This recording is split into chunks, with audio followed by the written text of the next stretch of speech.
Welcome to Mouthfuls of Madness.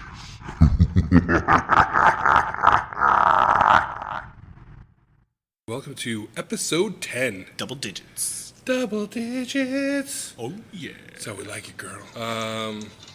What is that? My bad.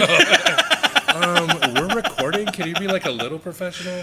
I thought I had sound turned off. OMG, bro. Playing video games. No, it was an ad, man. Yeah. So we've made it to the double digits. We're fucking. 3 digits next. All I hear is like, what's his name? Big time. I forget his name, but he used to be the frontman for Genesis. But anywho, so this week we're just talking about all kinds of shit. Yeah. Like, who gives a fuck, right? So I told you this. I saw this going home the other day, and it just stuck in my head. And Yeah. I couldn't. I had to write it down so that I can remember it. It's probably not funny to anybody but me, but I saw this homeless lady walking across the street in like a sports bra and like sweatpants, like falling off. Like she was like thin and not in like an emaciated kind of way, but just, you know, in like an almost fit kind of way. Yeah. And so I had this question enter my head, like, besides homeless children, is there anything sadder than a homeless chick with fake tits? like Did she have or? oh yeah, she had fake, like big fake tits, like, and it's just like, Oh man.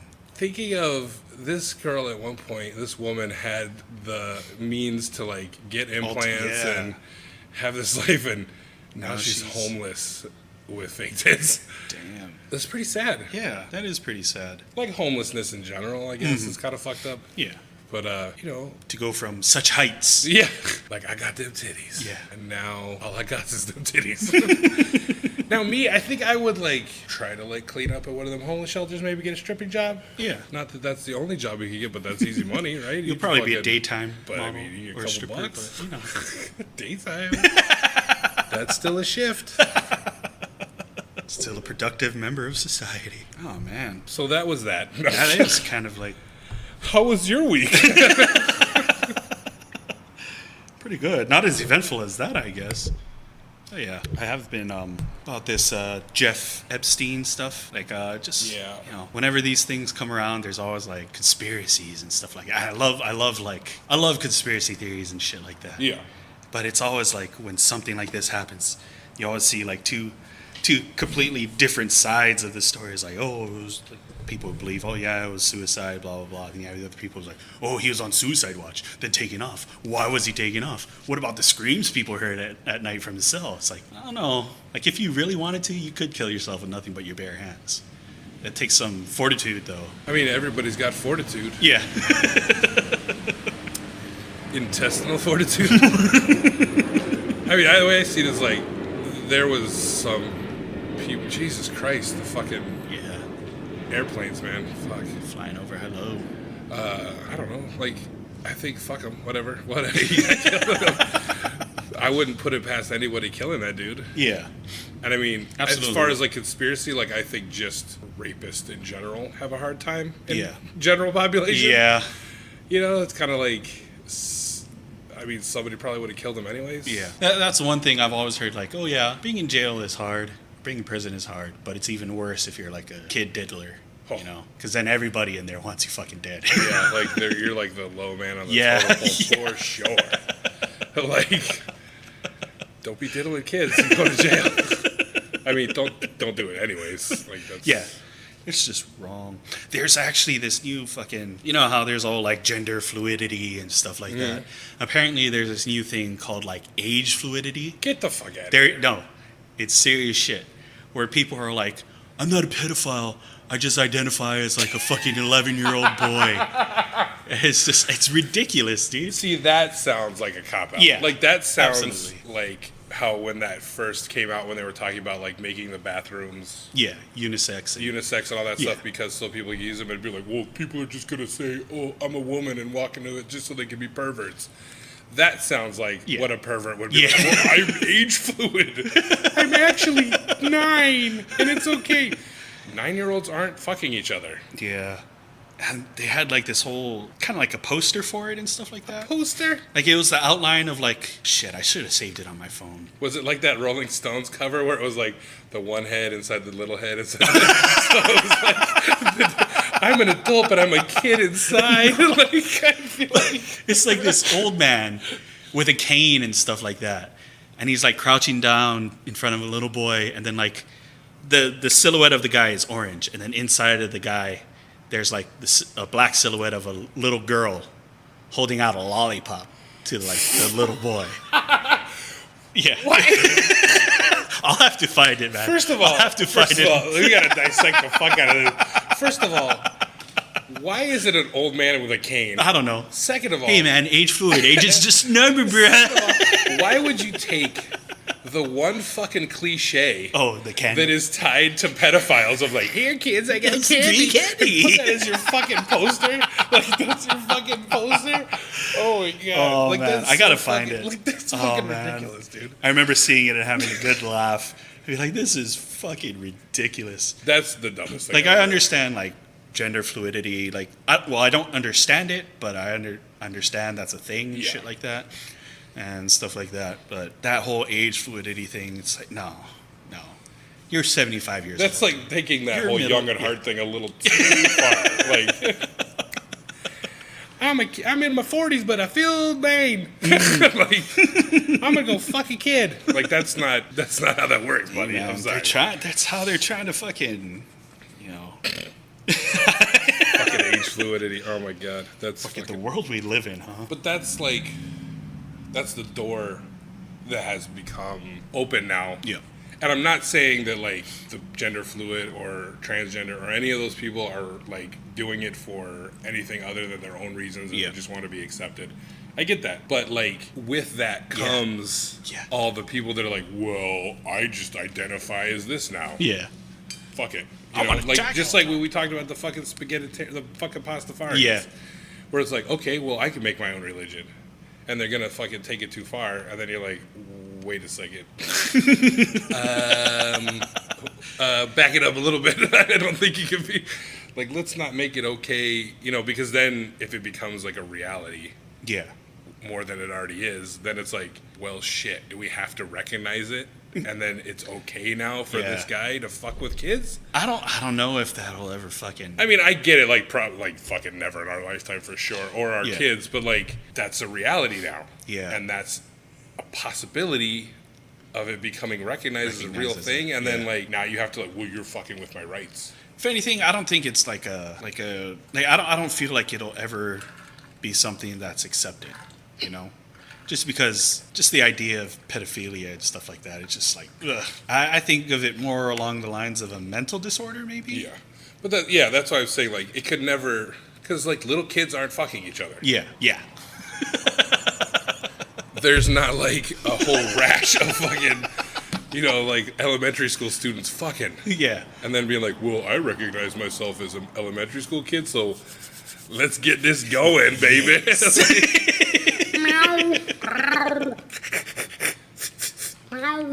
Yeah, that's fucked up.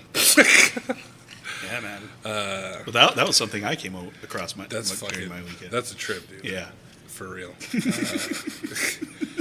I gotta find that fucking post. Yeah, I gotta find it, and I'll send it to you. And we gotta stop it. This is one cause I'm getting behind. Let's fucking put an end to age fluidity. I'm not fucking around. Yeah. I do have a little update. Oh, yeah? On the old Canadian killers. Ooh, okay. So, like we were talking about last week, we have the fucking greatest name ever, these fucking kids. So Schmegelstein. Close. So it's Cam McLeod and Briar Schmegelski. So they were found dead, and the Royal Canadian Police have been doing an autopsy, and the autopsy came back that they were dead from apparent suicide, inflicted gunshot wound. Huh. Right? Yeah. Said they found the guns that they killed themselves with, next to their bodies. So 2 guns they found. 2 guns? 2 guns. And they were found near the spot where they found that boat. Yeah. They were, in that same general area, but kind of, in the bush. So, the Royal Canadian Mounted Police said the autopsy could not determine how long McLeod and Schmigelski had been dead, but there were quote-unquote strong indications they were alive for at least a few days after the last sightings of them on July 22nd and during the intensive search in the Gillam area. The RCMP said 2 firearms were found alongside McLeod and Schmigelski's body, and that forensic analysis was underway to determine whether the weapons were connected to the murders of Deese, Fowler, and Deke. Police have declined to disclose. So this is what's fucked up.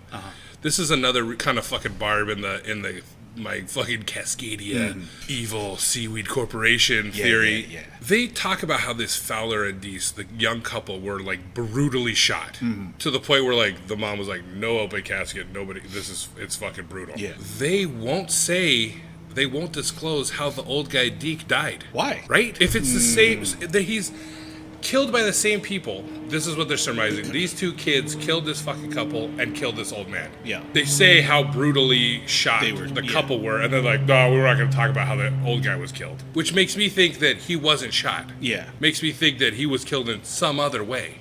Again, not proving my theory, but like making my theory like that this couple was shot by somebody else. Yeah. And this guy was killed in a different manner, maybe professionally, Uh-huh. by a hired Cascadian killer. Who the kids saw do the deed, Right. and we're on the run. And we're on the run. That killer burned their fucking car and chased them. Saw they were getting tracked, found them, shot them, threw the fucking guns. Like, oh, they used guns to kill the other guy. Yeah. Like, but the killer who killed the couple used guns. I'm gonna leave guns. So anyway, so the father comes back again. This is what I love. So the fucking mom like fucking hands it to him. It's fucking great. So Al Schmigelski, the father of Breyer, said in a weekend interview with Australia's 60 Minutes that he was so sorry for what's happened. Addressing the families of Deese, Fowler, and Deke, he said that having just lost his son, I know exactly how you feel.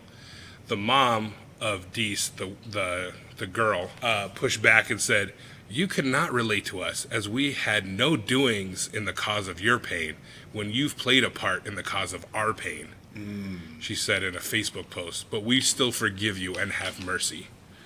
And I was like, damn, that's like that. Clap back. What, motherfucker? The Royal Canadian Mounted Police are still reviewing and quote unquote, fuck, God damn it. Fuck.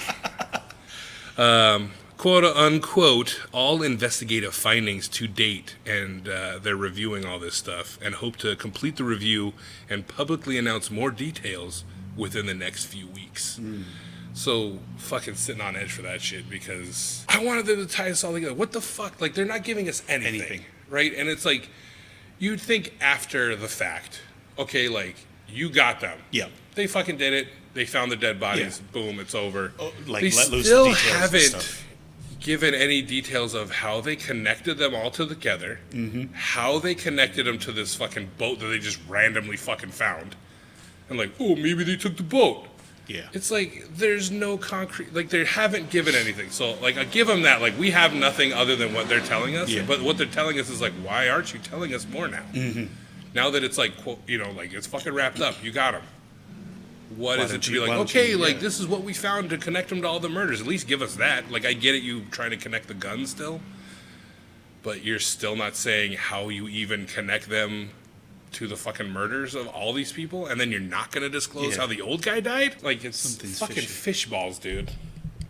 Or maybe they're not disclosing it because they themselves don't even know how it's all connected. Maybe that's still what they're trying to, like, you know, piece together and stuff. Like either through fact or fiction, you know, coming up with. So you think it's like Cascadia cover up still? I see. That's what I think, that like they're deep, dude. The tendrils of that seaweed are fucking evil and fucking conniving, and woven them deep into the fabric of this. Yeah, especially since they won't disclose how the old guy died. My guy. Yeah. That's all this fucking. That's what my theory. That's the fucking linchpin That old of my guy. fucking theory, is that fucking old guy, and he's the fucking Expert. yeah. The expert seaweed guy is like, he's the one like, oh well, we're not going to disclose how he died. Why? Why wouldn't you? You're not even gonna say he was shot too. Like, if it's a cover up, like why not just say it? Yeah. It was fucking shot, or whatever. Like, and why would these kids shoot the fuck out of this couple, But not the old but guy. not shoot the fuck out of the old guy? They kill him in some different way, and then shoot themselves. That doesn't make sense. It's like shoot, strangle, then shoot. Like, no, it doesn't work like that. They're gonna fucking shoot everything. Especially if you already have the means to. They definitely didn't run out of bullets. Yeah. Yeah. Unless they're like, oh shit, we each only got one left. Let's kill this old guy in some random way, and then we'll save the bullets for ourselves. And then if they were gonna fucking suicide anyways, why go on the run? Yeah. Like, what's the point? Why not just fucking kill yourselves after you kill the old man? Like, you wanted, like, it's the thrill of the chase? Like, it's... Why even do that? I don't like not knowing. I just don't. Like, it makes me... It, like... You like need everything to fit together. Yeah, like... You need the full coherent picture. I needed it. I'm not getting it. And it makes me angry. It's okay, man. You just have to wait a couple weeks until they fucking release concoct the fucking story Yeah. that could make some semblance of fucking what's truth going on and stuff. and make everybody be like, oh, okay. Oh, that makes sense. I mean, everybody already is like, oh yeah, these kids did it. Nobody, I don't see anything that's like conspiracy, Yeah. like, or anything. So I mean, fuck it. Like, I hope I'm not gonna get a visit from like What's the the seaweed fucking. Gotta knock on your door? Because according to Anchor, we do have listeners in Canada. Oh, shit. And we actually are in, we talk to people that are in Canada, so I don't know. I mean, I'm not saying, they would never rat us out. They're fucking homies. But, like, we're known in Canada now. I'm not saying we're, like, big in Canada, but, like... People know us? Oh, yeah, we added Ireland to the fucking... Ireland popped up on the mix. Ireland. Somebody listens in Ireland.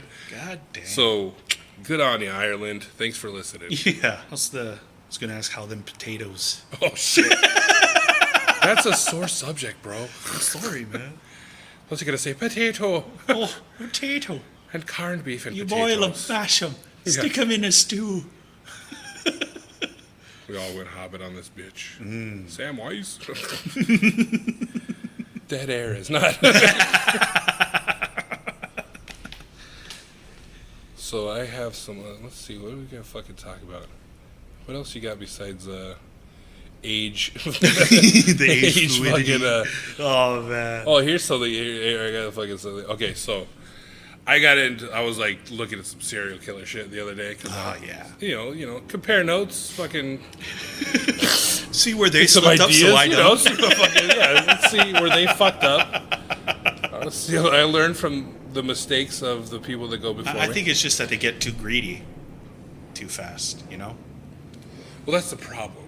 Is like there's a sense of ego that goes with it that, like, for most of them, not all, but that, like, at some point they want the recognition. Yeah.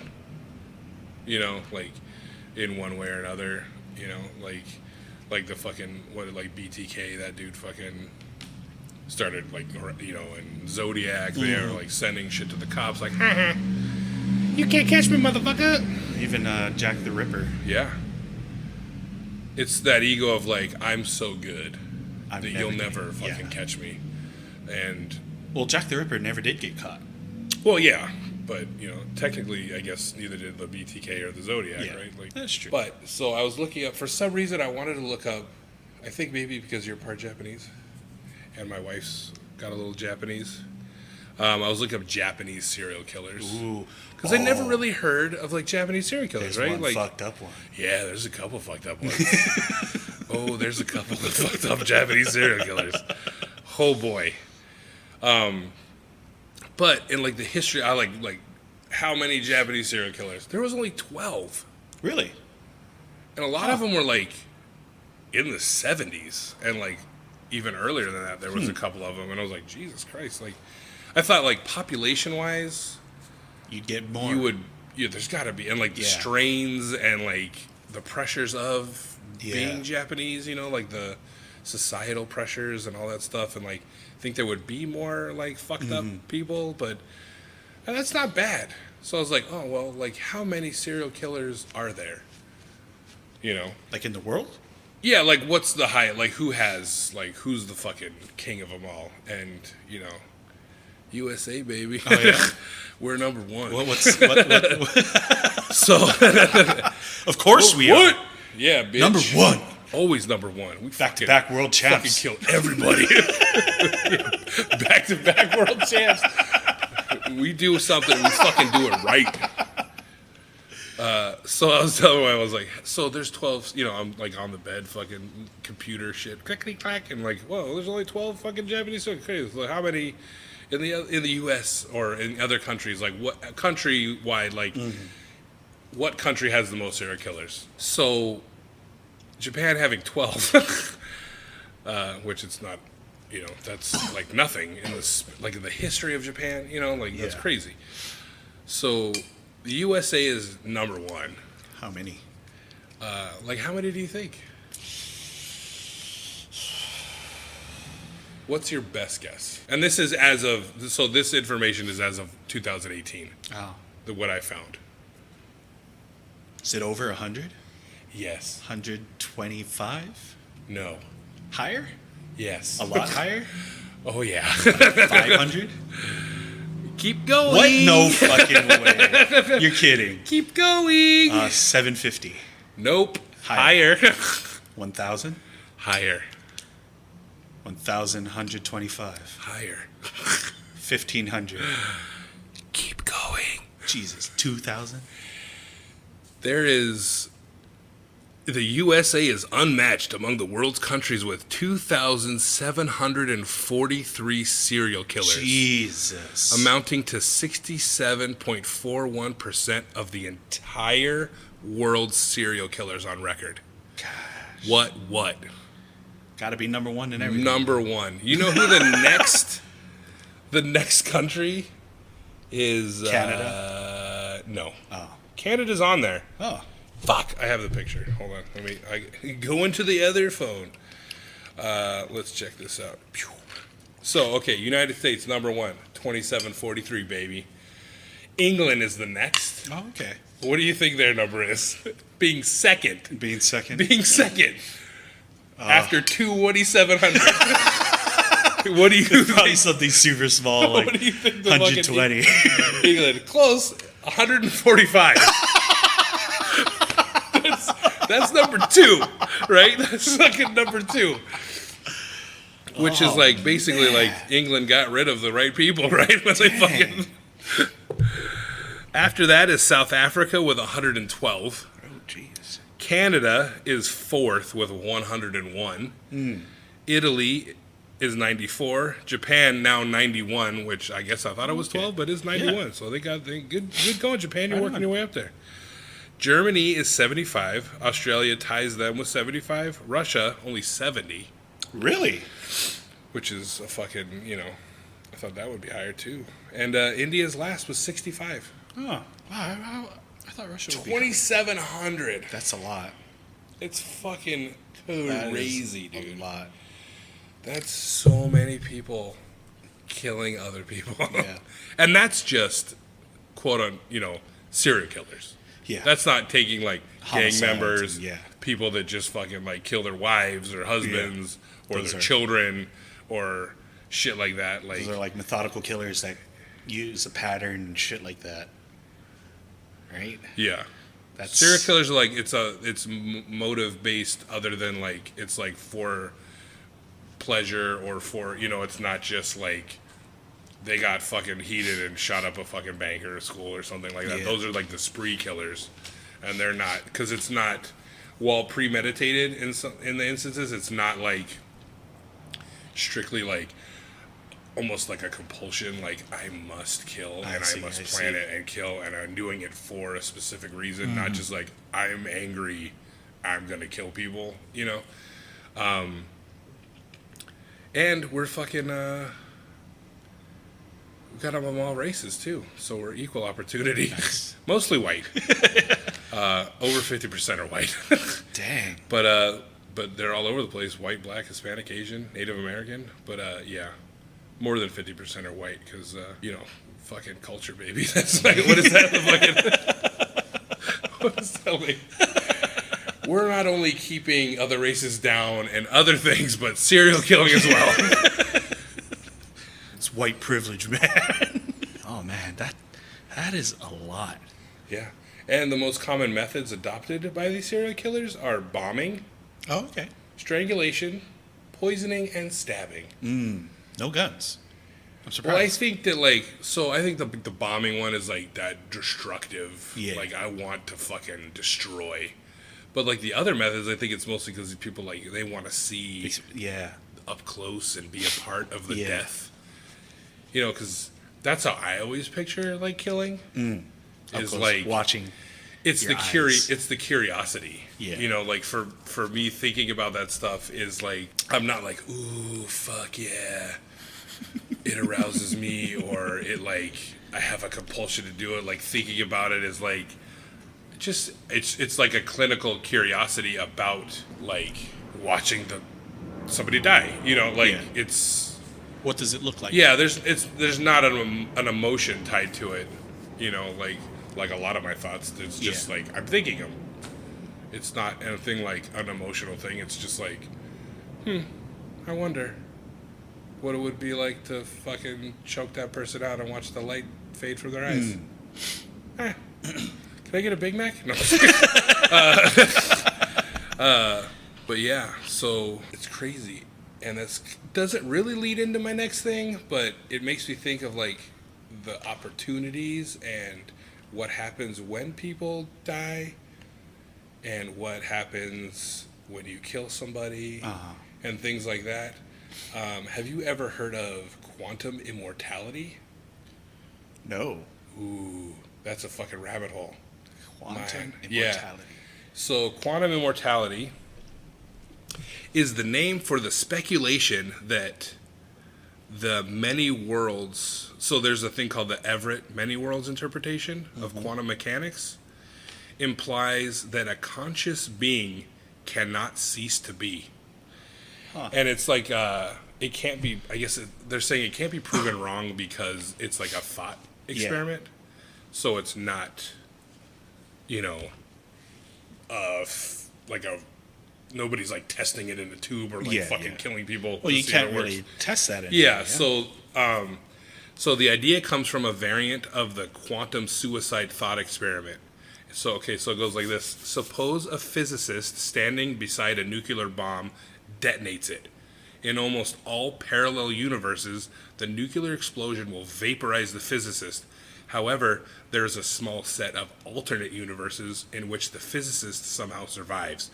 The idea behind quantum immortality is that the physicist is only alive in and thus able to experience one of the universes in which a miraculous survival occurs. And even though these universes form a small subset of the possible universes, in this way, the physicist would appear, from a personal point of view, to be living forever.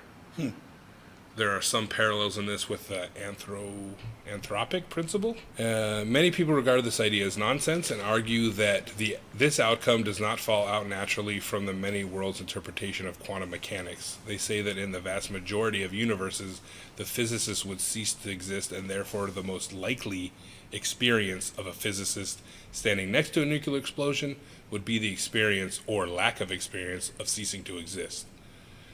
The counter argument to this is the lack of experience is not itself an experience. It's some science shit. Yeah. Like it does. But I guess it's that whole thing of like, at that moment of like the other thought experiment they had was a person is in front of a loaded gun, and they pull the trigger, and every time it fails to fire a bullet. The click, click, click, click. Yeah. The gun's functioning. The bullets are fine. Everything's copacetic, but it never goes off. But there's the parallel universe where every time the gun fires, he kills himself. but because it's creating that, then they're only experiencing the one universe, Yeah. but the other universes are existing, but they're not consciously experiencing it because it's a different But person I that's thought- them, and so they're Yeah. technically living forever in this loop of universe. I thought that like the whole string theory and like different universes and realities and stuff weren't necessarily that you were always doing the same thing in each universe. That like in your universe you're independent and in control of your own thoughts and actions and stuff, while in another one that person who is you is also in charge of their own. Yeah, but that's kind of like you're experiencing your experience, Ah, but the you in the other universe is experiencing something. the opposite experience. So you're experiencing the gun not killing you. Yeah. The other you is experiencing getting shot by the gun. Huh. But you can't comprehend that because you're only viewing your universe. Yeah. And so they're saying in that aspect, you are living forever because you're conscious, you're continually alive in some version of this universe. Huh. And so it's quantum immortality. Yeah. But my thing of it is that, yeah, you're immortal, but you're, like you're saying, like you're not experiencing Yeah. the consciousness of the other you. Only the other you is. Yeah. So you're immortal only in the sense that your copy is alive in all these other universes. You know what I'm saying? Like, No, I want to be alive. exactly, but you're not. So it's just like you die here, but the other universe you don't die, and that loop continues. Yeah. That there's always a version of you living, Yeah. and in that aspect, you're immortal. Okay. You know what I'm saying? But you're Yeah. not experiencing immortality firsthand Okay. because you can only experience the universe in which you're you inhabit. Yeah. But universe, like quantumly in those universes, you're always there. You're always there. Oh, okay. You know what I mean? Yeah. So it's not about like. It's not about actually living forever and experiencing Yeah, life yeah. forever, but like in the existence of all these All these- universes, yeah. you're always there. I see. You know what I mean? Yeah. It's So a it's- fucking mind fuck. So it's not Mindfucker. it's not immortality for you. It's just immortality for you across You as a person. as a person. Yeah. Which is like, fuck.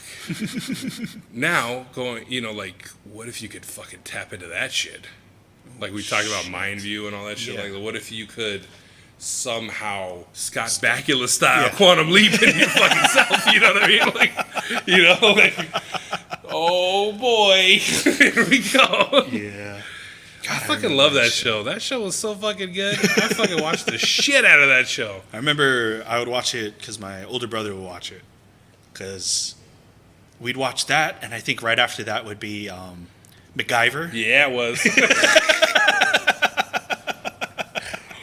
Oh, fuck, dude. Back in the day when you had to watch TV, you know what I Yeah. mean? Like, actively watch it. Uh-huh. Like, you had to fucking Think. oh, shit, it's almost 9 o'clock. His schedule. Can Shit I like stay that. up for MacGyver? No, I remember like growing up. This is when like Toonami had just started on Cartoon Network, Dragon Ball Z and all that shit. But my mom would always be okay. That little stupid robot. Toonami. Yeah. I'll be, okay, time for bed. I'm like, Mom, Dragon Ball Z. So I had to, set the VCR timer and stuff like that. Put in an empty tape. Oh, fuck yeah, That VHS, shit, baby. Yeah, man. That little rewind thing. The button? No. They had like that whole own little like auxiliary like thing. It was like basically it looked like a shoebox. You put the fucking thing in there, close it, and it rewinds in like 30 seconds. Oh, yeah. Yeah. Like, that's its sole purpose, was Yeah. to rewind the video Yeah. tape. Like the shit, they had like a fucking dock of them at Yeah. Blockbuster. Yeah. God, Blockbuster. That was the shit. Yeah. And I guess being able to just stream it is a lot. You fuckers and your ripping of fucking CDs and streaming and Hey. yeah, I mean we're all guilty of it. Yeah. Like, fucking I'd download a car. Fuck yeah, I would. That's so fucking. Remember that fucking Oh my TSA? god! Like, why would you like? No, fucking duh. Who wouldn't fucking download a car? Like, that's the dumbest. Like, I hate it when they give you those stupid fucking like. You wouldn't like kick a baby in its face, would you? You're like, okay, like, relax. Yeah. Nobody's fucking dying from me like recording. Dude, my dad used. Oh man, when fucking Netflix came out.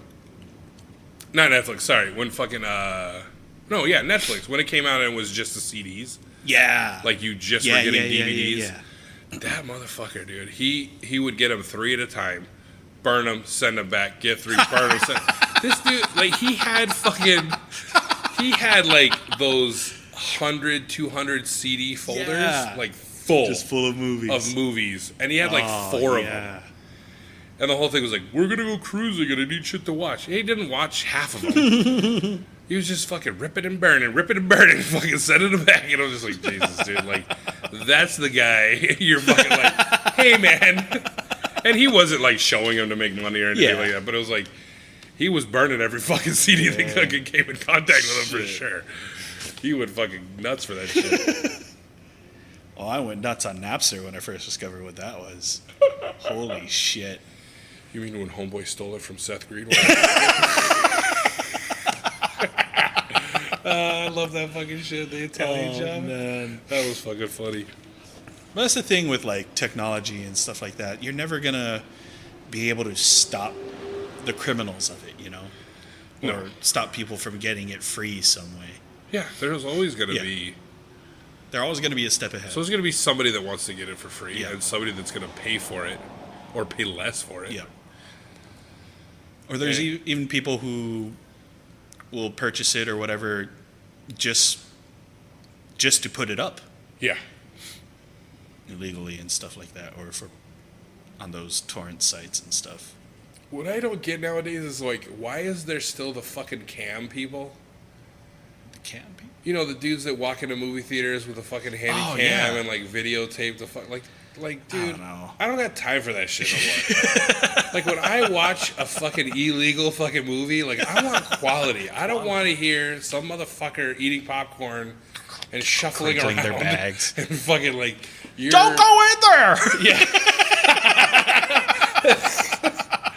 That's so many of the black movies.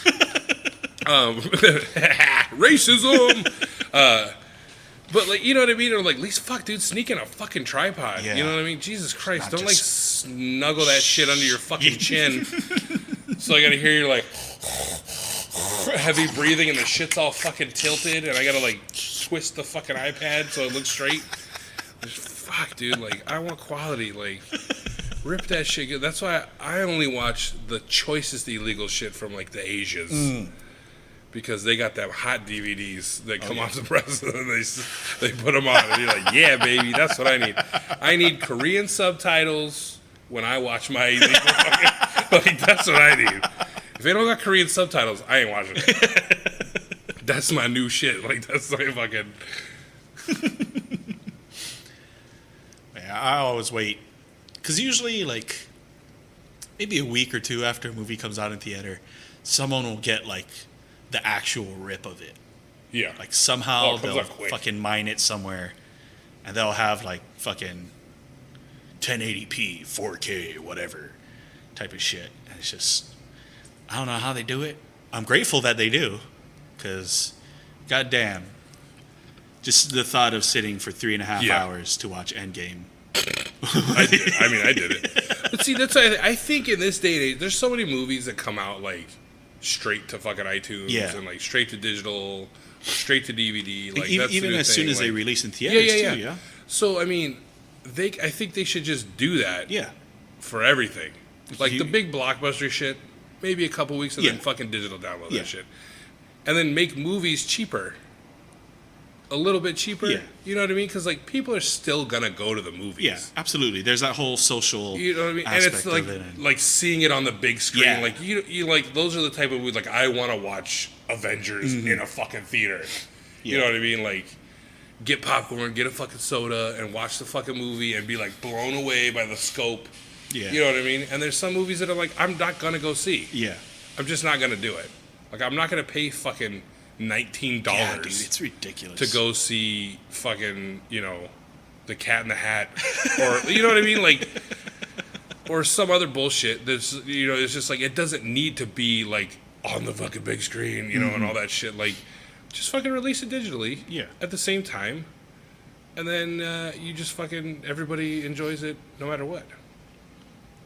Yeah, because I always fall into the same loop where, like, whenever there's a movie that piques my interest, I was like, oh, yeah, I want to go see that. I'm going to go see that. Yeah. But I never do. Yeah. I just wait for it to, There's like, time, fucking. get a good rip, and then I watch it on my own. But it's got to be quality. It's gotta be be. Korean quality. Oh, yeah, man. I'm telling you, man, if it's not Korean, I'm not watching it. No, there's this website that I go to, and Pornhub? but there's this one user that everything he uploads is just fucking great quality, and he always has it in like 5 different subtitles and stuff like that, and he has like 3 different languages, and it's just like, man, where's this guy getting his shit? Like, he has it down. He has it in so many different languages, with so many different subtitles. That's a lot of fucking time. Yeah, man. But he's always my go-to guy. He's got to be on that making site. money Absolutely. some way, right? Maybe he's just like leaking all this shit. He just works in the fucking movie studio, just like. He's like He's one at of the theater. Yeah, he's like one of the fucking editors. He just plugs in his fucking phone to the fucking projector and shit. Like, Cool, got this movie now. I haven't seen a movie in theater since. fuck yeah, Endgame was Jeez, the I last can't- one I think I saw in the theaters. I honestly think the last movie I saw in theaters was Dark Knight. What? I think Get so. the fuck out of here. I think so. Oh That no, was a long time ago, no, dude. I Jesus saw Christ. the third Harold and Kumar. That movie. was before The Dark Knight. Was it? Shit. God damn, you've been to the fucking. Wait, when did the Jesus last Harry Christ. Potter come out? Was that before or after Dark Knight? I don't know. Because if it was after, then that was the last one I The saw. fucking last Deathly Hollows? Yeah. Holy shit, dude. That Yeah, was fucking. I don't go to movies, man. Jesus. Well, I That go to was like movies, 20 but years not ago. at the movies. You know how old Emma Watson is right now? Yeah, she's my age, baby. I'm telling you, I did my research. Don't come to me with no Emma Watson shit. I know. Surprised that wasn't your first tattoo. Emma fucking Watson, baby. Emma Watson. I have her whole filmography. I'm not ashamed to say it, man. There's all like fucking. So there's the Harry Potters. There's that Wallflower movie, and then there's Beauty and the Beast. Beauty and the Beast. There's a couple UK only movies that came out. Oh yeah. Oh shoot, what was that one? I don't know, but it had her and the guy who played Ron. Oh really? They fucking tag teamed up Yeah, again? Like, it was a fucking Was it a horrible buddy movie. cop movie? It was just horrible. Can we get a fucking fan fiction Ron and Hermione buddy cop fucking wizard movie? I'll see what I can do. Oh shit, I'd watch the fuck out of that. This fucking bumbling ass Ron Weasley and fucking Hermione just like giving him shit all the time because he's Ron, you're fucking up the case. Like fucking, oh gee, sorry Hermione. I'm a fucking redhead. I've got no soul. Yeah, man. So I'm one of those modern age pirates that people talk about. Yeah. Sailing the high seas of the Yeah, internet. man. Just raping and pillaging. Fucking free porn and movies for everybody. Hey, man, I've even downloaded like emulators for old video game systems and shit like that. That I just sync up my Xbox controller or an Xbox controller to my PC, and I'm able to fucking play them. I just have to map out the buttons, and it's like, hey, I'm playing an N64 game. All or a I heard GameCube was like game. nerd, Xbox controller, nerd. I don't know what the fuck. Yeah, man, I fucks with I know. technology.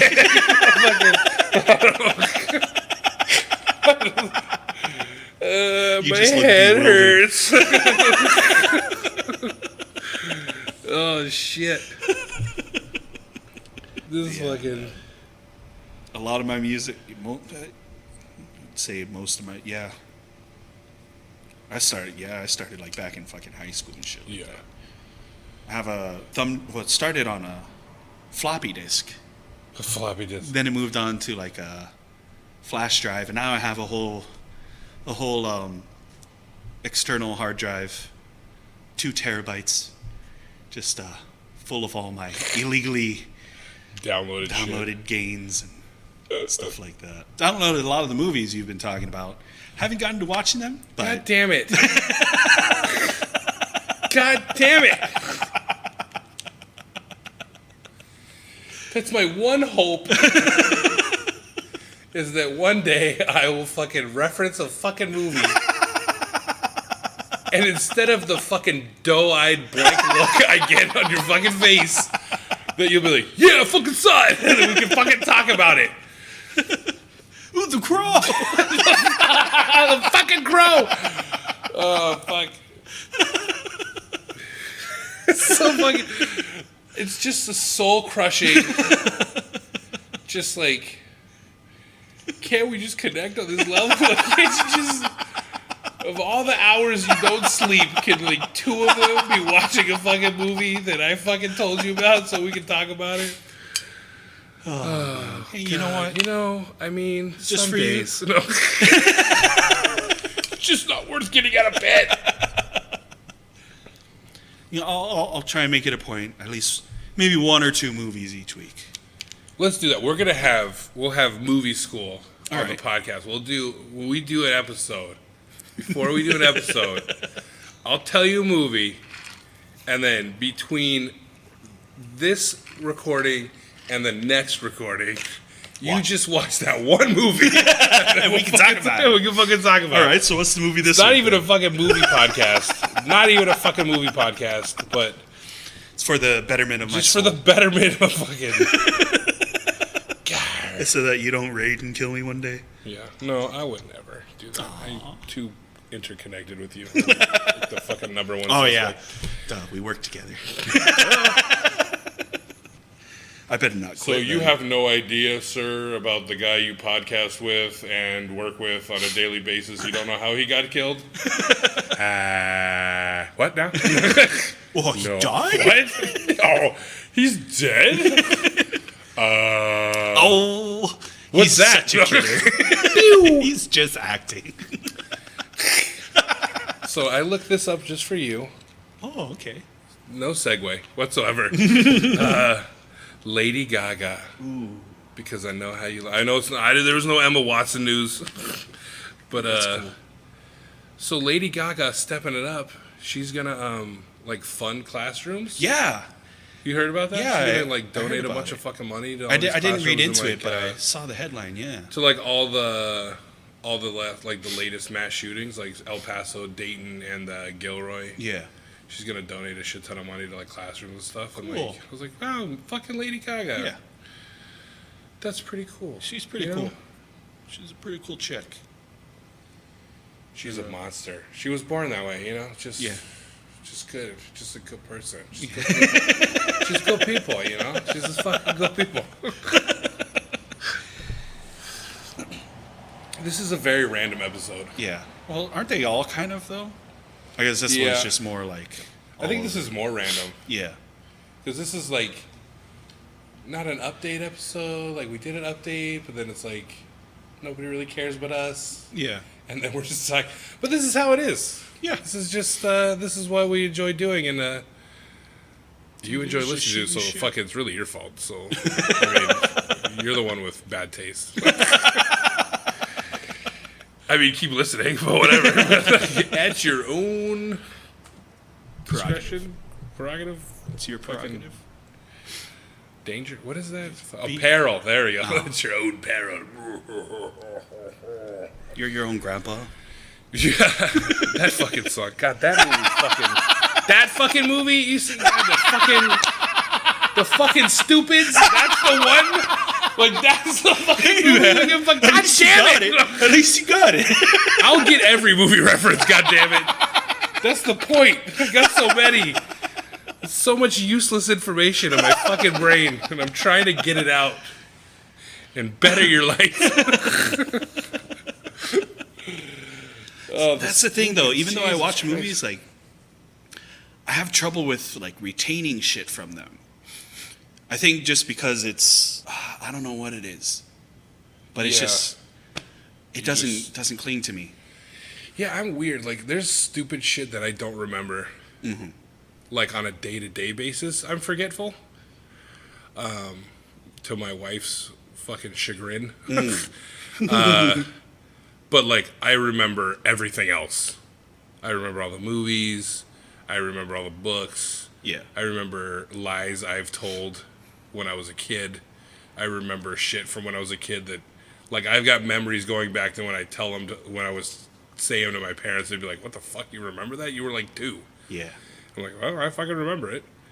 Like, I don't know how my mind works, and that's, you know, it's just, by no means, like, photographic memory or anything like that. I'm fucking, but, like, Certain things just stick yeah, with you. and, like, directions. Like, if Yeah. I drive somewhere, I could get there again. Yeah. Even if it's once. Yeah, that's the same with me. And Well, I I could go just back need- and drive, in Yep. like, in different states and be like, oh, yeah, I go fucking, you know.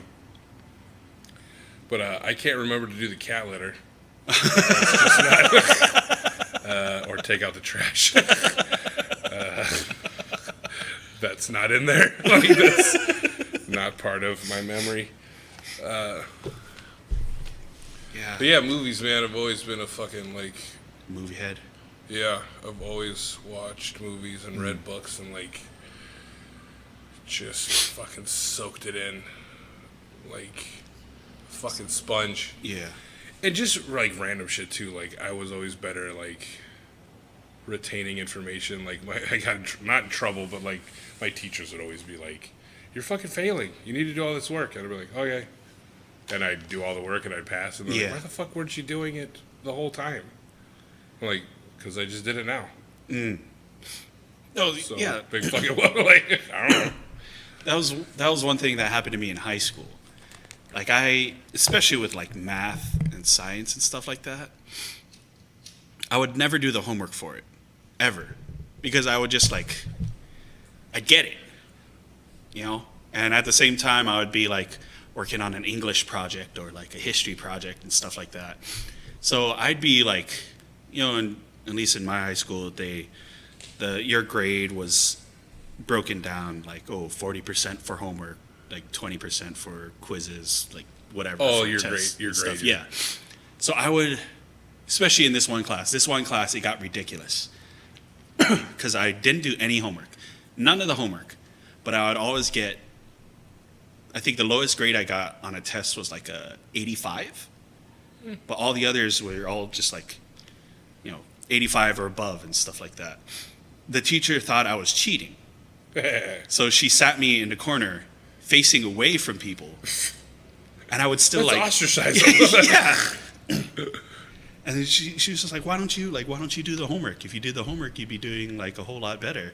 I'm just like, I don't know, it's boring to me Yeah. and stuff like that. Like same with like culinary school. Yeah, man, like, I fucking hate getting told Yeah. stuff. I don't learn that way. Yeah. Like, I'll remember what you tell me, but it's so fucking boring. Yeah. Like, I'm so much better at learning through, like, watching somebody do something. Do it. Yeah. And, like, that's how I learned to cook, Mm-hmm. was I just watched. And then you replicate. Yeah, like, I would watch all the fucking old school shit. Julia Child, Jacques Pepin, fucking Graham Kerr back in the day, that drunk motherfucker. And I would just watch it, and then I could do it. And then my palate followed, like, and I could, like, imagine the flavors in my mind. Yeah, yeah. So it's like I'm mentally tasting them And how they play mashing them and together. stuff, yeah. And then physically doing that, and then it would be like, oh, yeah, it tastes good. Because I fucking knew it. But yeah, like, so, like, reading cookbooks was, I'm probably, like, I'm just not good at it. Like, it's not, as much as I love food and love cooking, like, it's not interesting to me to read a cookbook. And I'm just very, like, I'll scan it just to, like, okay, that's the recipe. And then that's it. But, like, I need to watch somebody cook it. Yeah. You know, like, if I see the technique, then I can replicate it. And, or the flavor combo or profile or whatever, or like, you know, watch a Thai cooking show or something, and then be like, okay, so this, and then fucking smush it together. And the same way when I did other jobs and doing shit, like I'm very tactile. Yeah. Like I'm the type of dude that would like throw away the instructions and look at the picture. Because like following the directions, I would be like, what? Fucking slot A, 3B, and then so I just like look at the picture, and if it was detailed enough, I could put it together. And just like intuit how they fit from looking at what the finished product was, and being like, oh, okay, so this is this, and this goes here. And like when I got into other fields, when I for a while I was a pipe fitter. And so just like watching somebody weld something or put something together, and then I'm like, okay, I can't do the math because I'm shit at math. Numbers, I'm like number dyslexic. Like I'm not even say dyslexic. Like it's not even that they jumble in my head. It's like it literally numbers like stop my brain. Like I'll see them, and then it's like they just Like doesn't together. coalesce. You know what I mean? I'm just like 20 times 12, and I'm like, and that'll just repeat over and over. 20 times 12, 20 times 12, so and the 2 and the so 20 times 12, so 20. So the 2 and the 2 and 1 and no, the 20 and 12 and the 20 and 12, and 20 and 12, like, and then it's just like, fuck it, I get a fucking phone with a calculator, and like, you fucking bitch ass math teacher who said we'd never carry a calculator around all the time, right? Guess what? We carry a calculator all the time. So You know what else? You know what else teachers always say that is bullshit? No one's gonna be around to help you when you're older. Yeah. Or you're special. Yeah. Oh, I never heard that I was special. Well, I was a special case, but not that I was special. Oh. Insert pity music here. How do you feel about witches? How about aliens? Or maybe some messed up government experiments? If you have a fascination with the weird, wild, wacky, or just downright what the things that go on in this world of ours, then you've come to the right place. Join us on Tuesdays when we discuss all of this and more on the W Files podcast. To listen and find out more, you can pop on over to our website at wfilespodcast.com. Adieu, W Crew! Yeah, I don't ever got told I was special. Well, this podcast just got real sad. Could you guys like follow us on Twitter and tell us we're special? just like once. That would be nice. Be nice to know I'm appreciated. Hey man, I appreciate you. Oh, I appreciate you too. Fuck. The end. We're done. Fuck it. We validated Thank you for tuning in ourselves. this episode. And that's another reason, like, listen or don't listen, we validate ourselves. Fuck it. Yeah, there's a lot of bullshit that teachers spew. There's a lot of that whole no one's gonna be around to help you. Never gonna have a calculator. Why would they even say that? I don't know. That's basically like, you're going to fucking die alone. You better I learn all this shit because you're going to be alone. Nobody's going to fucking help you. Nobody's going to be like, You're gonna die damn it, sad, what the fuck? miserable, alone. I think it's more probably just to instill a sense of independence, maybe. Because I mean, I get that, but it's like, okay, like, you don't got to tell me that. Like, yeah, you don't have to be such a fucking bitch. I got Google now, motherfucker. Google's there for me. Google will help me. Google, are you my friend? I'm a robot incapable of feeling. Yeah. Oh. Alexa, no. But you were telling me jokes the other day. Alexa, play sad music. Oh man. Do you think? Well, it's it's guaranteed to happen. They're gonna give them personalities and shit like that. All those AIs and stuff. Well, they already have given them personalities. Yeah. Like, they fucking... But, like, to the level where it's like you can have a conversation with them. Yeah, well, they got that robot. That robot fucking... that they built that's, like, that creepy fucking dead-eyed fucking robot. That, like... I mean, it's out there. They have like, they got toys that fucking do that. Like, yeah, that's true. That, like, interact and learn and fucking... Like, that... Even, like, the base... Like, my kids got that, what is that thing called? It's the fucking Hatchimals. Have you seen that? No. It's like it's kind of like this generation's Furby. Oh, okay. So it comes like in a fucking egg.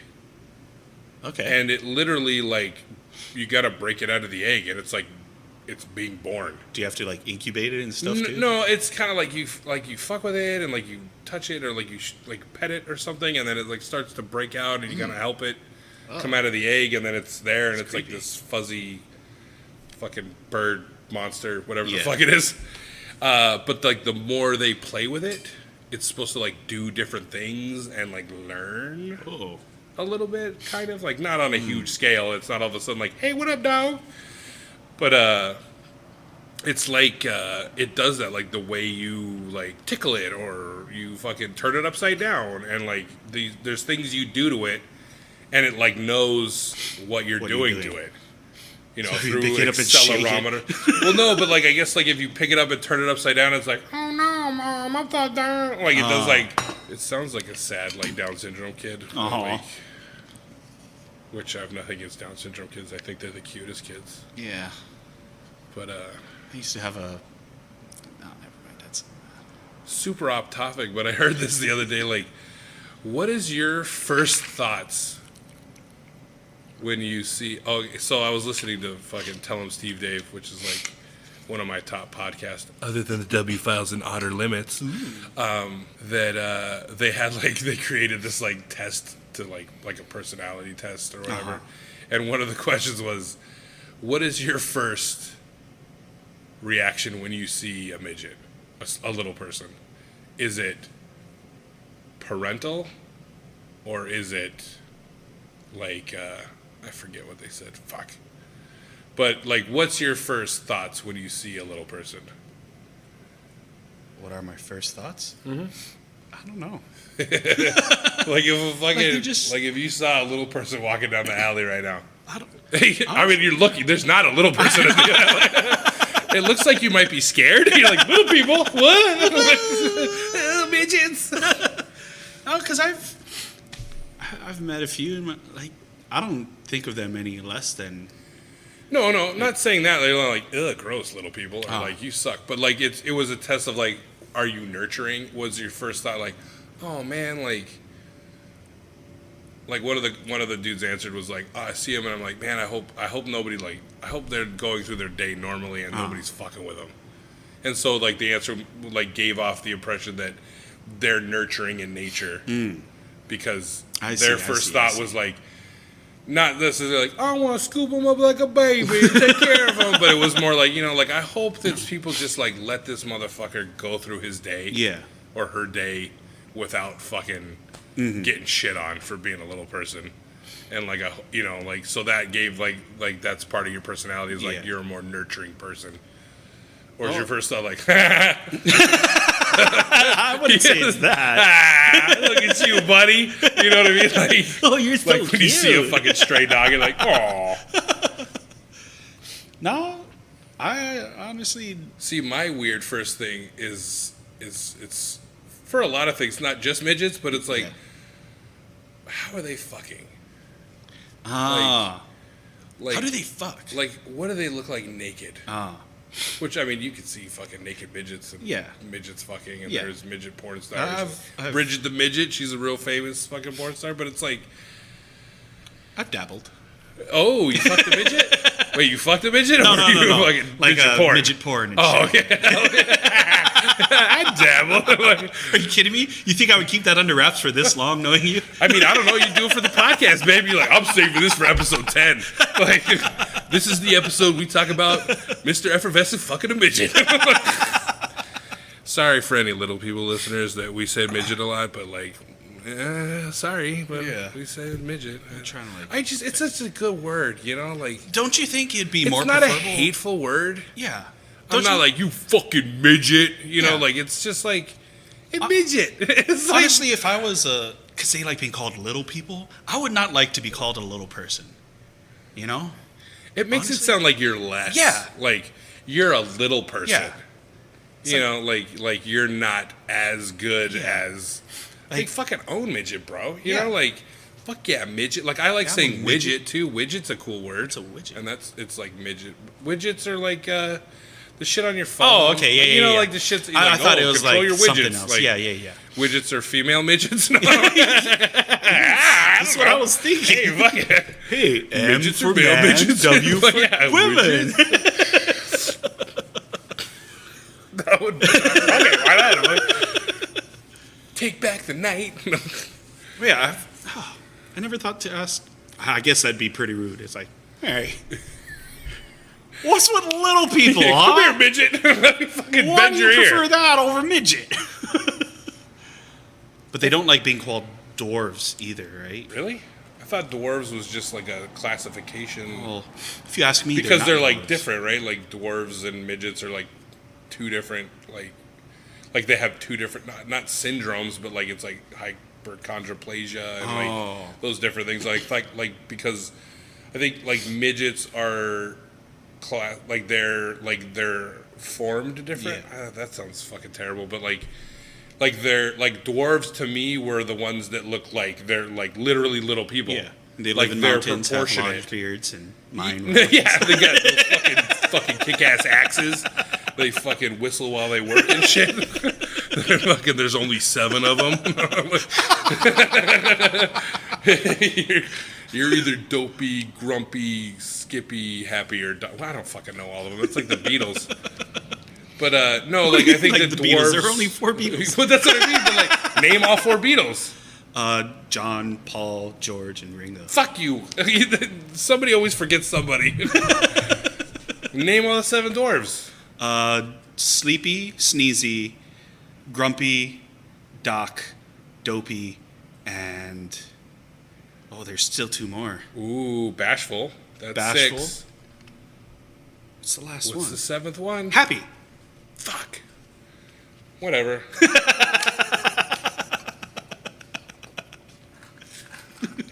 You win this time. Movie now. I'll get you fuck you. Yeah, so we got the Stupids and Snow White. Fucking goddamn it. Which I actually have the poison apple hanging in the rearview mirror of my car. Oh, nice. It's fucking sick. I like that thing. What was I saying? Oh no, but like dwarves are like I said, like they're the whole thing. I should be Googling this. I got a fucking thing right here. But like I think dwarves are They're like, they look like they're proportionate. Oh, you I know, see, like I midgets, like their arms tend to be Yeah. like shorter, and their legs Yeah. are like they're not in proportion. Like they got all that junk in the trunk. oh, okay. Honestly, I didn't know there was a difference. Dwarves and I'm Gosh, googling dwarves and midgets. I don't know if that's dwarves and midgets. Ooh, no. Okay, so here we go. What do we want? Do we want midget versus dwarf? Which that sounds like something I want to fucking watch. Medically speaking, what's the difference? Or let's go, here we go. Dwarf versus midget. Difference and comparison. Okay, so let's dig in, people, okay? We gotta I think we should find a name for the listeners of this show. Like our friendly Canadian lasses, Gluttons. they have the W crew. Oh. Like that's which I'm happy to be a part of. Yeah. Subscribe, listen to the W files. They're fucking funny. And like I don't know, like mouthfuls, like mouthy like you fucking mouthies. Like, anyways, we'll come back. We'll circle back to that. Yeah. So a dwarf is an extremely short adult who is less than 58 inches tall. The word midget is considered derogatory and offensive. Both words describe a short person, but refer to different physical characteristics and genetic condition. Midget refers to a person who is very short, but normally proportioned. Oh, so I guess I had it inversed. Oh. The term midget is now rarely used and is considered offensive, but its usage was very common until the end of the 20th century. Does it say why it's offensive? It just says it has given way to short person or little person. Like, short person? That's very, like, there's a lot of short people that aren't midgets. Yeah. So dwarf refers to a person. So yeah, I had it backwards. Oh, Midget I see. is like the more proportionate. A dwarf is refers to a person with several varieties of a specific genetic condition called dwarfism. A dwarf has disproportion of body parts. This is generally caused by a genetic or nutritional disability. Any adult human below the height of 4'10" is considered a dwarf. With reference to legends or folklore, a dwarf is considered a legendary creature resembling a tiny old man who lives in the depths of the earth and guards buried treasure. Huh. Yeah. So, The word dwarf is not considered offensive. really? Yeah. So the word midget is considered offensive for either description. It is considered most offensive when misused to describe those with dwarfism. The term little person may be less offensive. So dwarfism, this is another thing. Dwarfism affects humans, animals, and plants, while midgetism only affects humans. They're both genetic disorders. So dwarfs are extremely short height, malformed bones, nerve compression, joint disease, and disoriented growth of some organs. Oof, that's rough. And then midgets are just extremely short people. Sorry for the bing and bongins. That's just my phone. I don't know. I still feel like little person would be... Makes me curious as to why midget would be a, I guess, derogatory term. I guess probably just... I think it's just like, I think midget is associated, like, maybe because, like, like back in the days of, like, freak shows. And back in all that, it was like, midget, fucking midget. Yeah. Like all that stuff. It's like, hey, man, fuck you, call me a midget. I see. But, like, That makes sense. So I think maybe there's just, like, it became, like, this, like, it's by, like, guilt by association. Yeah. Of, like, it's, so connected to, like, the fucking shitty way they've been treated throughout history. Like freaks. Yeah, like, I think midget was just, and then it just be like, hey, man, I don't want to be called midget anymore. Huh. That makes sense. Kind of like how I don't like being called slant eye. Or...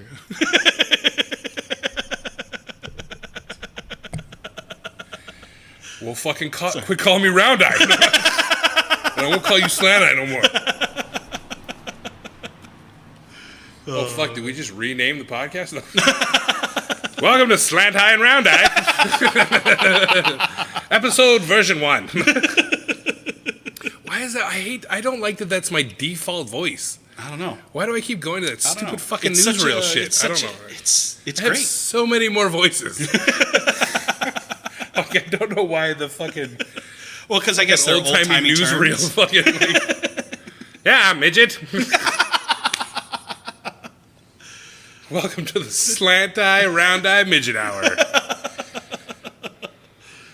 Oh, I said man. midget a lot. But it's funny, it hasn't lost its meaning. You know how you say a word Yeah. so many times, you're like, midget, midget, midget, midget. And then you're like, oh, midget. It doesn't lose, like, if I said, like, soil. A bunch of like soil. Yeah. And then you're I know like, what you soil? mean. Yeah. Soil. But midget doesn't soil. But midget sounds good all the time. We're gonna lose a lot of listeners. I think we've gone too far with the midget. Well, I've gone too far with it. Oh, man. Yeah, I was just asking why it was a derogatory term. You just hated it completely. Hey man, I am completely innocent in all this fucking midget talk. I was just saying, like, you have made it offensive if it is not offensive. It's definitely offensive now. Yeah. Sorry. I hope there's a little person listening. Yeah. Hey, if there is, I mean, on not Twitter because or I want, something. like, not for some sick fucking, like, I hope you're fucking listening to me say midget a bunch. Oh, no. But I just be like, that would be cool if we had, Yeah. like, a little person listening. And if you do, hey, contact us. I would Yeah. like to hear it. And that goes for anybody. If you're listening, hey, follow us on Twitter. Send us some shit. That'd be cool to, like, talk about Twitter stuff. That'd be, like, another thing to talk about. Uh-huh. Like, other things to talk about when we're like, I just like staring into your eyes. Oh, baby. Can you even tell when they're open? Because you're slant eyes or that it's dark? You walked into that one. Yeah. Now, my you're girlfriend slant does eyes. that all the time. She's like, are your eyes open? I was like, shut the fuck up. Is it fucked up that my mind instantly went to you making fun of her disease? So that is a very sensitive I'm sure, but that's what I mean. But I'm like, I'm a very insensitive person. I'm not going to say I haven't tried, because I have, but yeah, that's a little too touchy for her. You're like, that's too far. Yeah. That's definitely sleeping on the outside. If that fucking goes. Yeah. Is there a derogatory word for that? For rheumatoid arthritis? Yeah, like, is there? You roomy. No, because people say that, like, your eyes are roomy or whatever. Like, don't they say, like, yeah, I they say don't know. shit like that? Like, I don't think so. like, you know how, like, Lunger was, like, a fucking, like, people with, like, you know, like, what was that fucking respiratory shit, you know, like... Oh, pneumnia and shit? No, not pneumonia, but, you know, fucking Doc Holliday, he had okay, like, yeah, whatever yeah, he had, yeah, and yeah. they called him Lunger. Yeah. Like, look, you Lunger. I mean, I don't know if they really called him, but in the fucking... Yeah. Have you seen that movie? Can I fucking reference it?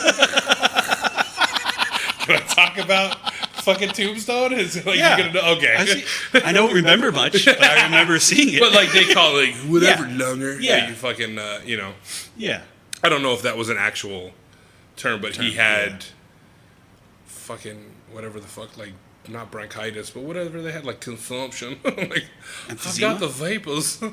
No, it wasn't emphysema. It was just like, he had like some fuck, I gotta Google it. God damn it. Now it's stuck in my fucking... Stuck in your head. Stuck in Gonna my bother head. you I until you gotta find fucking do. it Yeah, out. I'm fucking weird. You know this. Like, if Yeah. I get a song stuck in my head, I have to listen to Yeah. it to not get it stuck in my head. That just makes it worse for me, man. Because then I start singing it and shit. Oh, And then yeah. it's a bad No time shit. for everybody. Oh, fuck, dude. You know, like a daily thing where I'm like, hey, man, can you, like, shut up? Is that cool? Like, what? Oh, sing louder? Yeah, it's like this little kid innocence of, like, I'm going to sing this. And I'm like, God damn it. Like, I have to deal with this on my days off with my children. Like, can't you just not Hey, I'm sing just it? keeping you on your toes, man. When I thought about starting a podcast, I thought about where would I host it, who would listen to it, and what was the easiest way to get started doing that. And I found out that Anchor is the easiest way to make a podcast. Anchor gives you everything you need in one place for free, which you can use right from your phone or computer. Creation tools allow you to record and edit your podcast so it sounds great.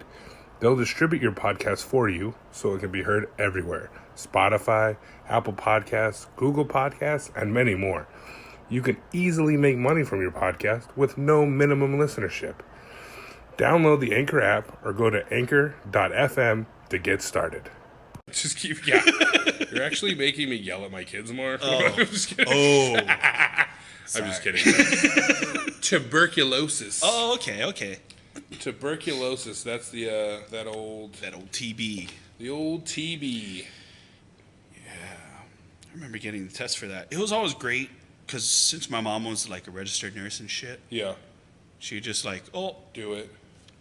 like we'd go to the doctors just to like get the you know, the injection under the skin and stuff, and then she'd just check it out and then call the doctor, be like, nope, came back negative. So okay.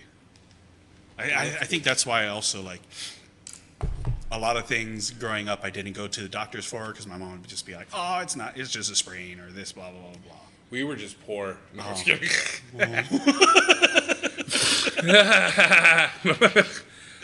No, we went to the doctor and shit, but like, my mom was into like homeopathic shit. So like all the little stuff. I remember you saying She would do that. So basically, like sugar pills and like fucking eye of newt and fucking all that shit. The wing of a bat. No, but no. So there was actually like that fucking a lot of that shit worked. She had this. I don't know what the fuck it was. I just know it was in a brown, like one of those brown glass bottles. And Oh, it was like an ointment kind of thing. no, it was like liquid. Oh. It was like liquid. You know, like liquid. Not just liquid, but it was liquid. Oh. You know? Like in the sense of like alcohol or like. Yeah. Not that it was alcohol, but it's like that. Like that's like water. It was water. Like it was clear. Oh shit. What just happened? Ooh, audio Just mix it kicked the down. mixer. Sorry about that. That's okay. Jeez. It's everything's still working. Yeah, everything's still working. Am I still picking up on that? Yeah. Everything's, Okay. I think you just slid off the table. Yeah. But so one time I was into skateboarding for a little while there. Yeah. I was not very good at it, but we had near the airport where I lived when I was a kid. When we moved to LA, there was like these old airstrips that they didn't use anymore, and you could, some of them, like the gates were fucking broken open, and so we had the great idea, and this was like, you know, this is the fucking late 80s, early 90s. Yeah. And my friend at the time, he was into skateboarding. He was way better at it than it, and I kind of got into it because he was skateboarding. I was like, I'll get a skateboard. Fuck it. His dad had a motherfucking vanilla ice 5.0 rag top down so his hair could blow. White fucking Ford Mustang. And we thought it would be a great idea if he drove us out to these abandoned airstrips. Oh, and you sketch? And yeah, we fucking held onto the doors of his car while he drove probably like 20 miles an hour. Nice. And we were just like fucking cruising, right? Like super safe, super cool adult thing to do. So everything's going good until my board starts going faster than my body. Like I'm clutching onto the door too much. Yeah. And so my feet and the skateboard are going ahead of me. Yeah. So I'm getting into this weird angle until my board touches the front tire. Ooh. And gets sucked out from my feet. And for like probably, well, what seemed like to me for a very long time, I was Dangling. just dangling from the fucking car door, right? Until I thought it was a great idea to like, I should let go and start running. Because Oh, no. I can run at 20 miles an hour from a dead stop, right? So I hit the fucking ground running, and I probably get like 12 feet until I go face first into the fucking coarse cement. And I scraped the entire right side of my face from scalp, like hairline, to fucking chin. Damn. And I blacked out before I hit the ground. That's like the only time. Well, sorry, that's the first time out of 2 times I've ever like lost consciousness from anything other than like tired, like being like falling asleep. Like I've only passed out twice in my life. This was the first time. I just remember the ground rushing, and my body was like, "No, shut it down, don't look." And I wake up at the side of the road, and I'm like, "Ah!" And they're picking me up. They're like, "Oh my god, get the car, get the fucking car, get the car, get the car." And then we're driving, and the dad is just like, "Don't look in the mirror. Don't look in the fucking mirror. Don't look in the mirror." And of course, I'm like, look at the side mirror, and my face is like fucking hamburger. Yeah. Like it's just like blood everywhere, and I'm like, ah! And I get home, and my mom's like, "What the fuck?" And it was already like, this is the dad of this kid. Like, let's not talk about how this happened. Just know that it happened. Just know that you fell off your skateboard. Okay, that's the main thing. Not technically a lie because you fell off your skateboard. So it's not a lie, just not the whole truth. So once I'm cleaned up, it's like incredible road rash. Yeah. Like so much that my eye is pulled back. Oh, like shit. the skin of the corner of my eye is like scraped into like the side fucking of your face. Yeah.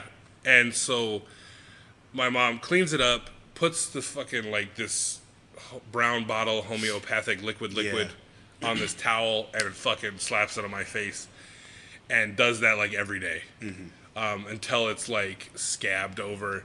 And then we have the horrible thing of like, I don't want my eye to heal like this, so we have to break the scab every day so that it like so every day I'm like and like opening it. And then of course Terminator 2 came out, and there's the infamous he's got the half robot face, and so every day I went to school with this. It was like, what up, T2? and I'm like, yo, what up? But if you look real close now, it's like these fine little scratches.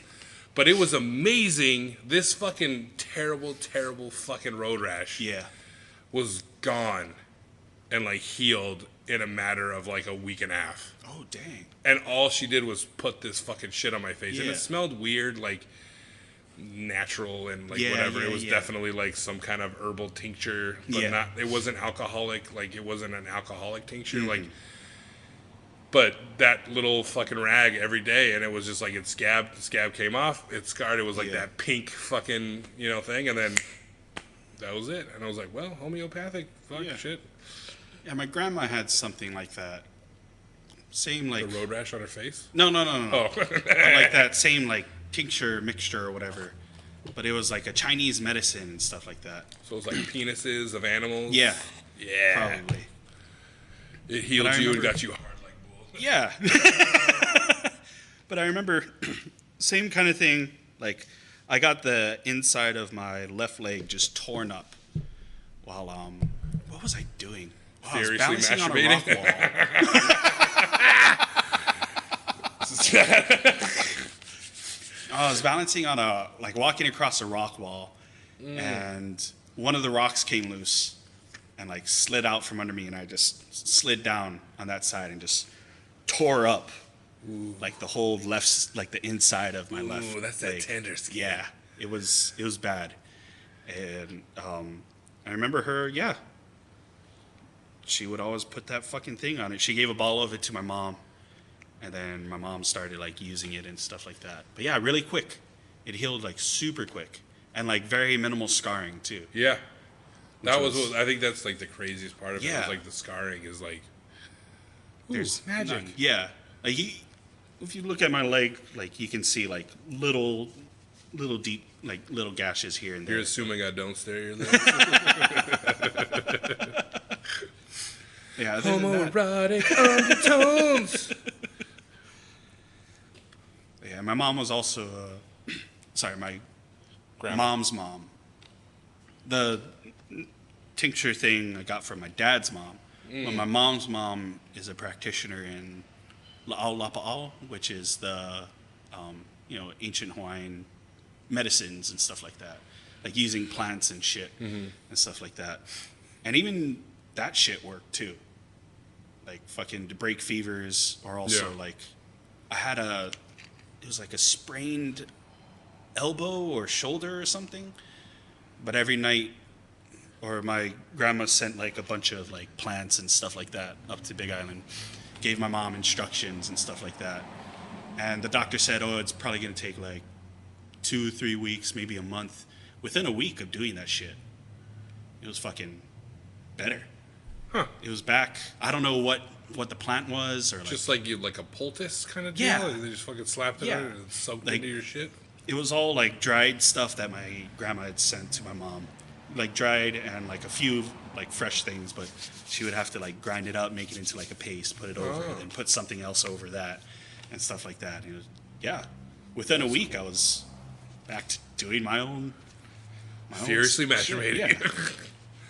So there's something there, you know. I mean, medicine all comes from somewhere. Yeah. You know, like, I mean, people were fucking healing each other long before there was some guy like, let's make a pill.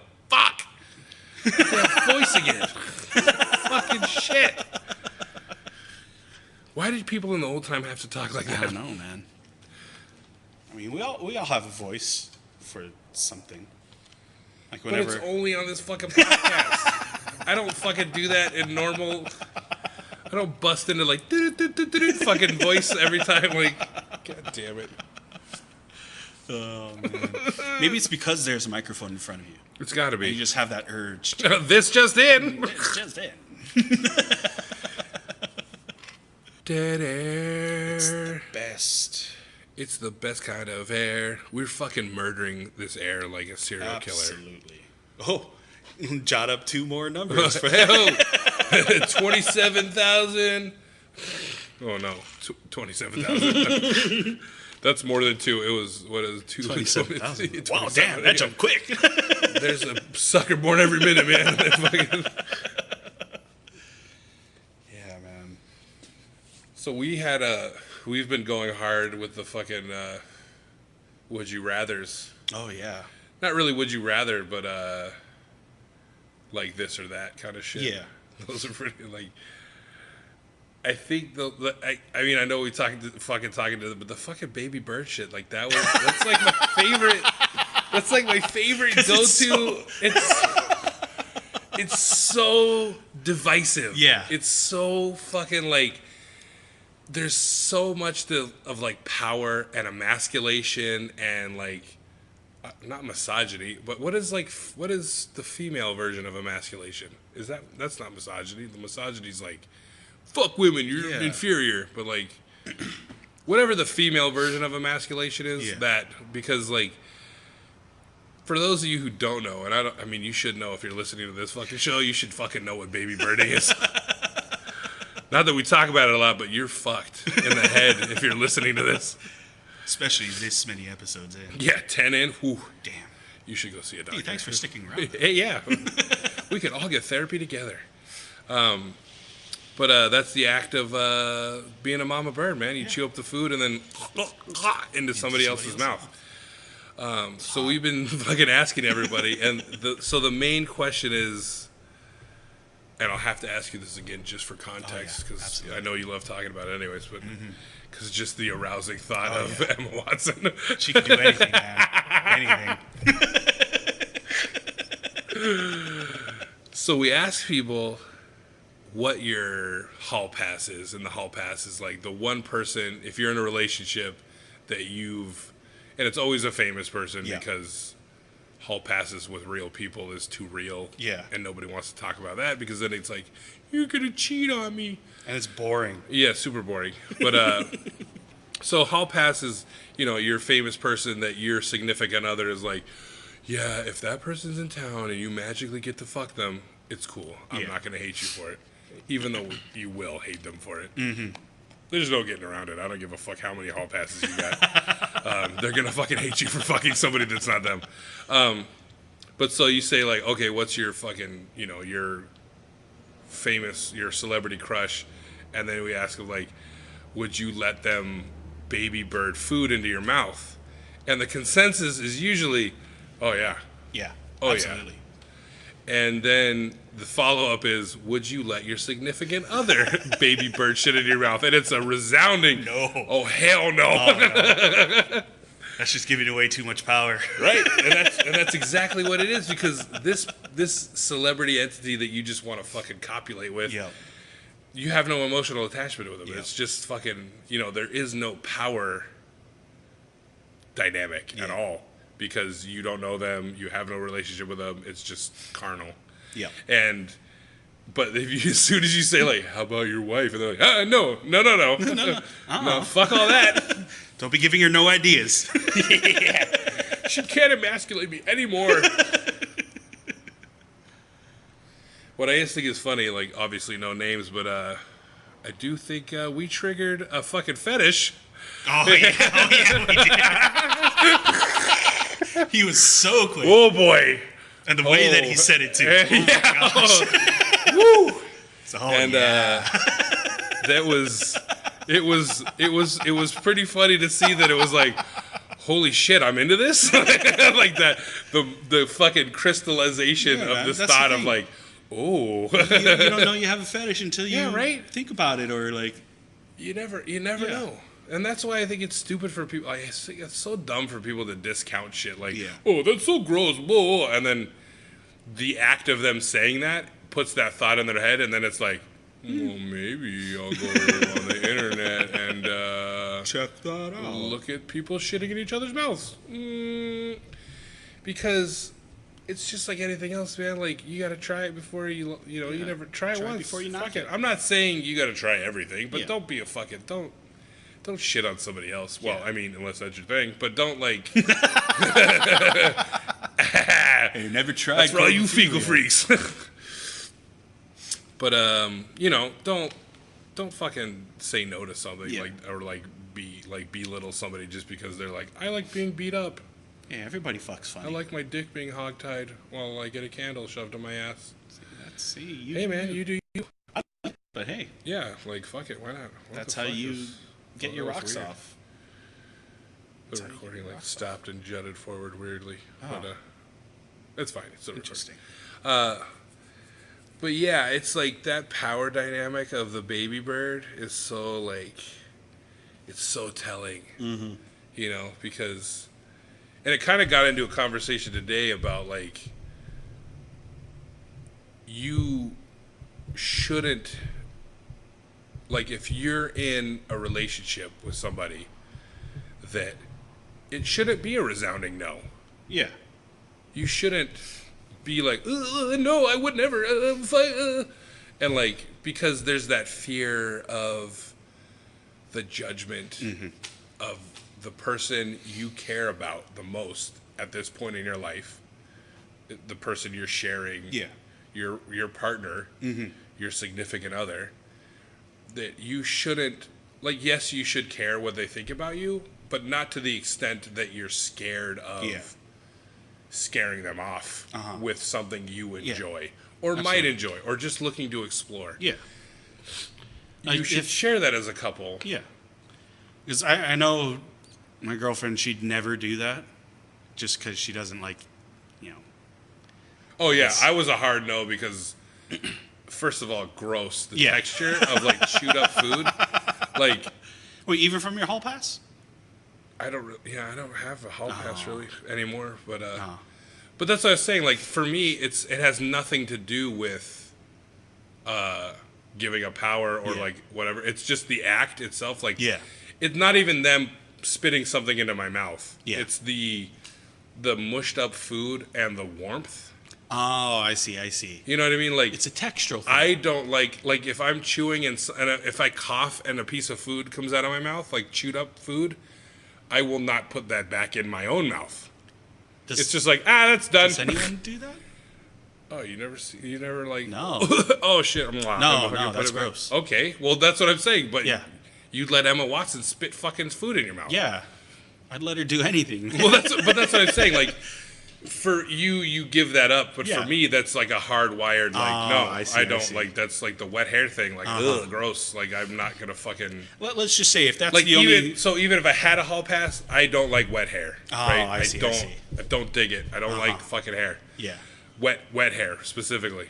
I would not let this hall pass like put her wet hair in my mouth. I don't give a fuck how hot or attracted I am to that person. I'm not It's like just one of your things. shove your fucking wet hair in my mouth. Yeah. I'd be like, fuck you. Like, not happening, bitch. Like, you know what I mean? Like, sorry. Yeah. That doesn't matter. She could be butt naked, fucking, I'm gonna fuck you. Yeah. If you let me put my wet hair in your mouth, I'd be like, bye. Like, and it's the thing for baby birdie with me. It has nothing to do with the act. It's just that fucking lump of food is like, no, sorry. Like, and that's the way I am. Like, that's why I don't like peer pressure has never been a thing for me. Like, all that stuff is because if I don't want to do it, then I'm not gonna fucking do it. Yeah. Absolutely. I'm not gonna do like. There's no way you're not gonna talk me into it. It's just not gonna happen. Yeah. Unless like there's a money thing. So what's your price then for having Somebody spit something in my mouth. chew up Like food if and, you spit wanted it a in your baby mouth? bird. Yeah. Like you specifically. Yeah. Shit. Put a price on our friendship. I mean, fuck. Okay, not me specifically. Well, no, I just fuck. I mean, okay. Well, anybody, whatever. Anybody, Like, yeah. I mean, I'm not gonna let a stranger do it. Yeah. Maybe. I think that would be like. I guess like Think if some random dude came off the street or girl or whatever was like, "I'm gonna give you $500 if you let me chew up this pizza and spit it in your mouth." I'd be like, "Nah, I don't know you. That's I don't know what you know what I mean." But like, if you offered me $500, me knowing you, yeah, and said like $500 cash on the table, I'm gonna eat half this slice of pizza and then spit it into your mouth, and you then have to consume it. yeah. I'd probably do it. All right, $500. That's a lot of money. all right. You know what I mean? And that's like little, like, I'm not that invested in it, but like, $500 is $500. Guess I got to set up You know what another I mean? fund then. Yeah. So go to our Patreon page if you want to fucking have Mr. Effervescent baby bird fucking pizza into my mouth. We're gonna start a fucking Kickstarter. Yeah, I wonder if anybody's done that. Like kickstarted like fucking dares, like fucking Jackass style. Oh, I don't know. Maybe not Jackass style, but like, you know, like, hey man, we started Kickstarter. Yeah. Like this guy was gonna do. This guy will fucking. This guy's gonna get baby birded for $500 if we can get to $500. I'm sure you could. Like there was a guy who made like millions of dollars on Kickstarter for wanting to make potato salad. What? Yeah. You never heard about this? No. This guy started a Kickstarter because I don't know, I think just for like shits and giggles. He's like, I need money to make potato salad, blah, blah, blah, blah. And his goal keep was talking. like... I'm gonna Google shits and giggles because I want to fucking... I've never done it before. But, he wanted to make potato salad, and I guess he just threw it up as a joke. His, like, goal was like $20. But then he made like $1,000, then like $2,000, $5,000, and it just went up and up and up. Just and to, he was to watch him make potato yeah. salad? So like he made all these stretch goals, like, if we reach this goal, I'm gonna throw a convention for all you people to come to, and you're gonna watch me make the potato salad and stuff like that.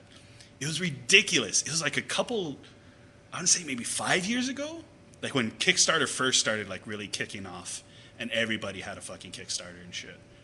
I remember reading about it at a friend's house, and he actually donated to the fucking guy. But why would you donate to it? I don't know. I mean, why did everybody donate to that? I don't know. You could fucking turn on the Food Network and watch somebody fucking make potato I don't salad. know.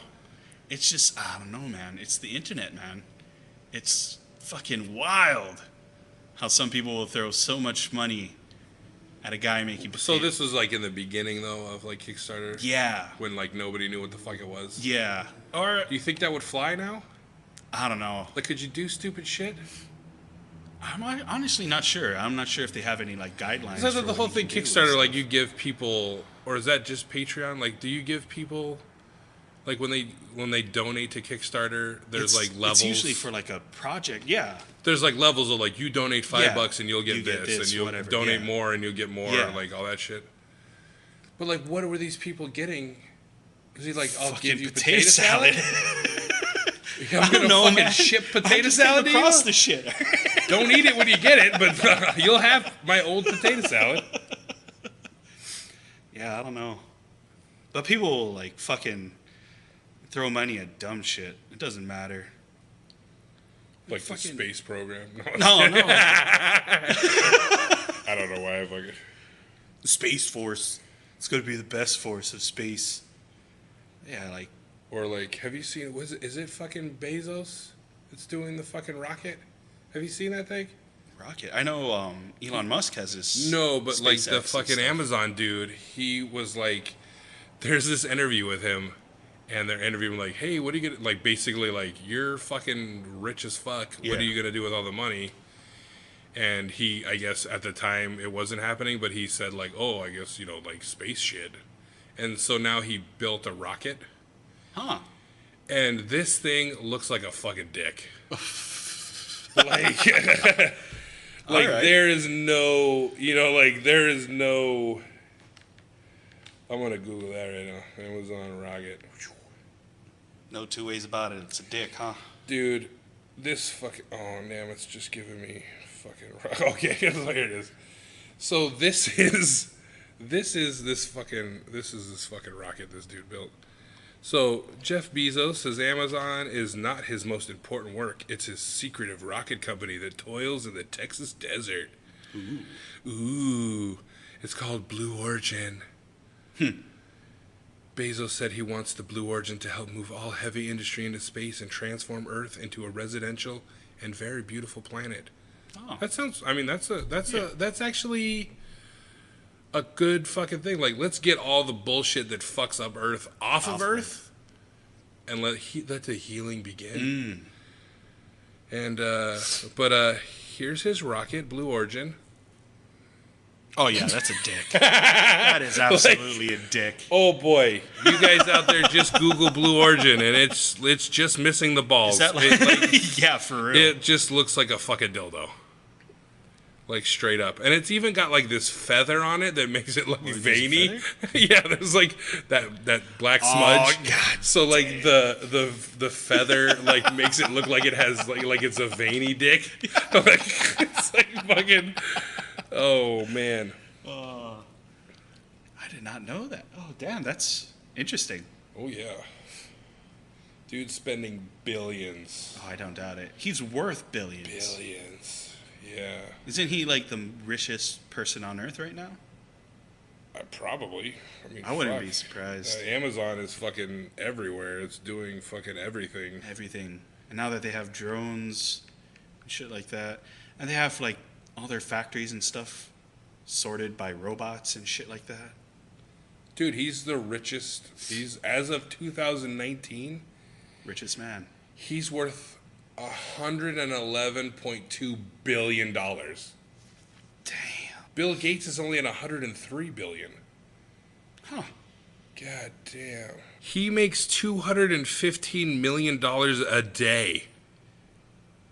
That's ridiculous. What does he do with all? Well, Jesus, he's building cock rockets. He's building a fleet of cock rockets to fuck space. this first rocket. Open your gaping dark pussy space. Get wet. No foreplay. I'm just ramming it in. God damn, that's a lot of fucking money. Yeah, dude. Now, this is just begging the question, like, can't you donate some of that shit? Like, can't he fucking make Yang's dream come true? Like, of his fucking, like, you know, like fucking Andrew Yang running for president? Like, math. Yeah, like, can't he, like, just every other day donate that $215 billion? I mean, he could, but does he want to? No, but Yeah. I mean, honestly, a lot of these rich people could. I think it's more just the fact that they don't want to. Because, you know, humans, we're selfish creatures. because they wouldn't be rich anymore. Yeah. Well, they'd still be rich. They wouldn't have their pay for one That's day. so crazy. Like, how do we even have? How are we keeping up as a nation with this fucking money? Like, where's the money coming from? They're just Like, printing yeah, it. we print it, but where's the fucking gold to back it up? Why is gold still worth anything? I don't know. Like, how is this shit fucking, like, it seems ridiculous to me. Like, is there still, like, there's got to be still, like, gold mining going on? Is there, though? Because, like, gold, it's gold, right? Gold backs the fucking dollar? Yeah. Like, because if not, if gold isn't backing the dollar, then money is fucking worthless. Yeah. Or it's just what we fucking give it. And so you can print the fuck out of money, so, blah, here's fucking money. Yeah. Let's just print it and get rid of the debt. Let's just print it and give everybody fucking, you know, here, you can make fucking $30 an hour fucking slopping toilets or whatever. Mm-hmm. Like money means something because of gold, right? What it's Like, that's backed the by, whole yeah. fucking thing. Like, Yeah.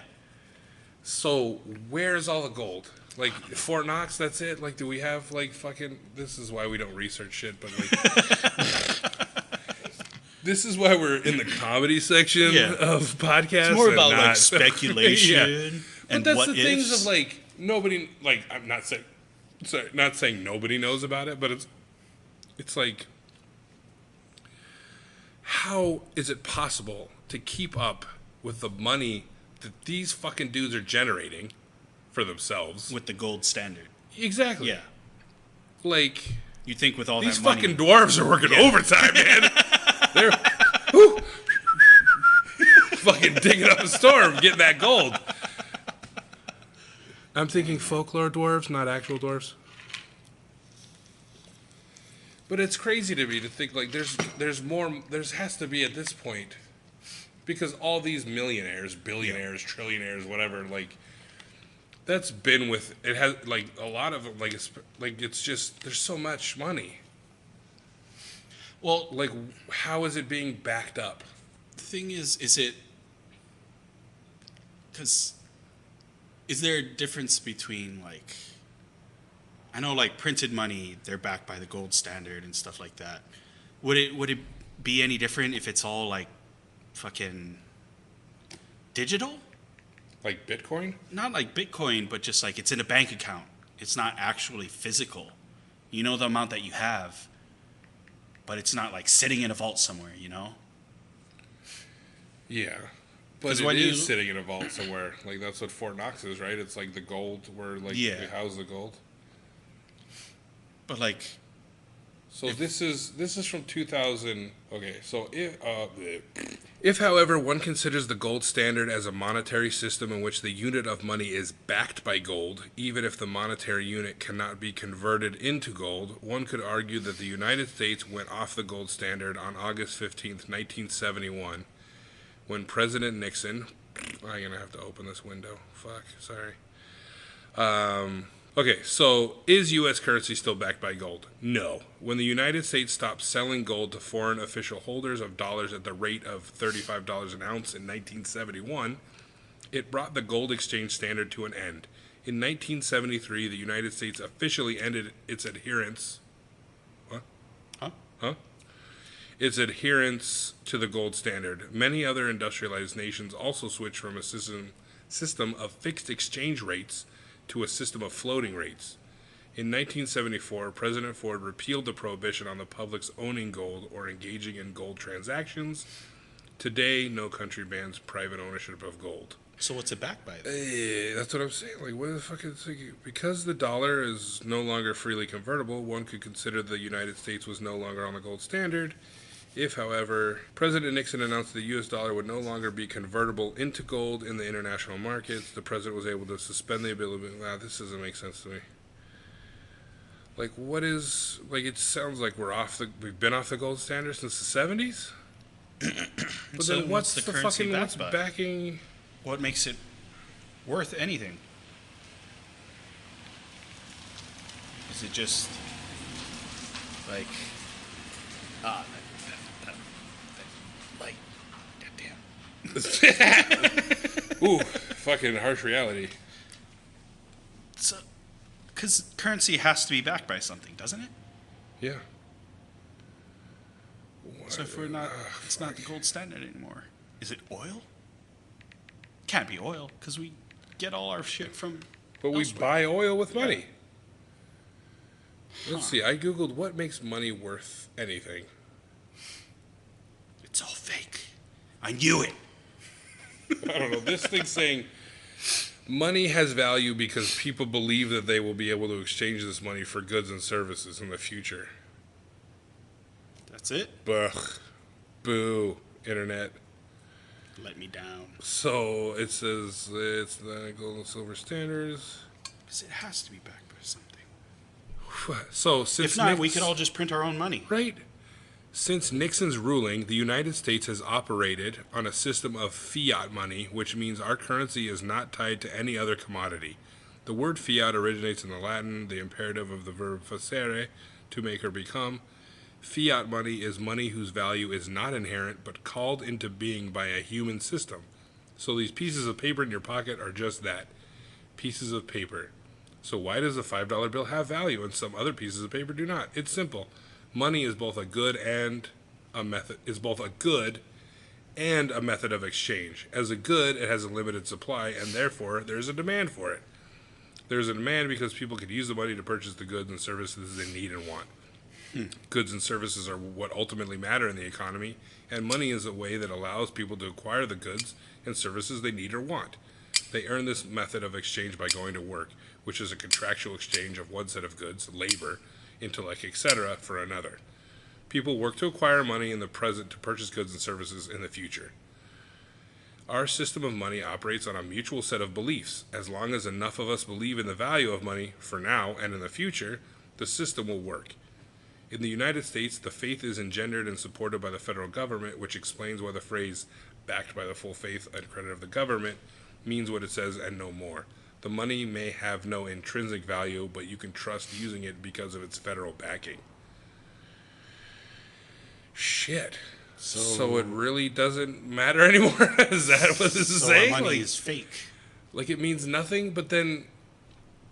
So basically, if that is how it is... So we're running our currency on feelings. They're, like, you believe it's worth something. You work to get money so you can use that money to buy money, and we back it federally because we're printing the money. Yeah.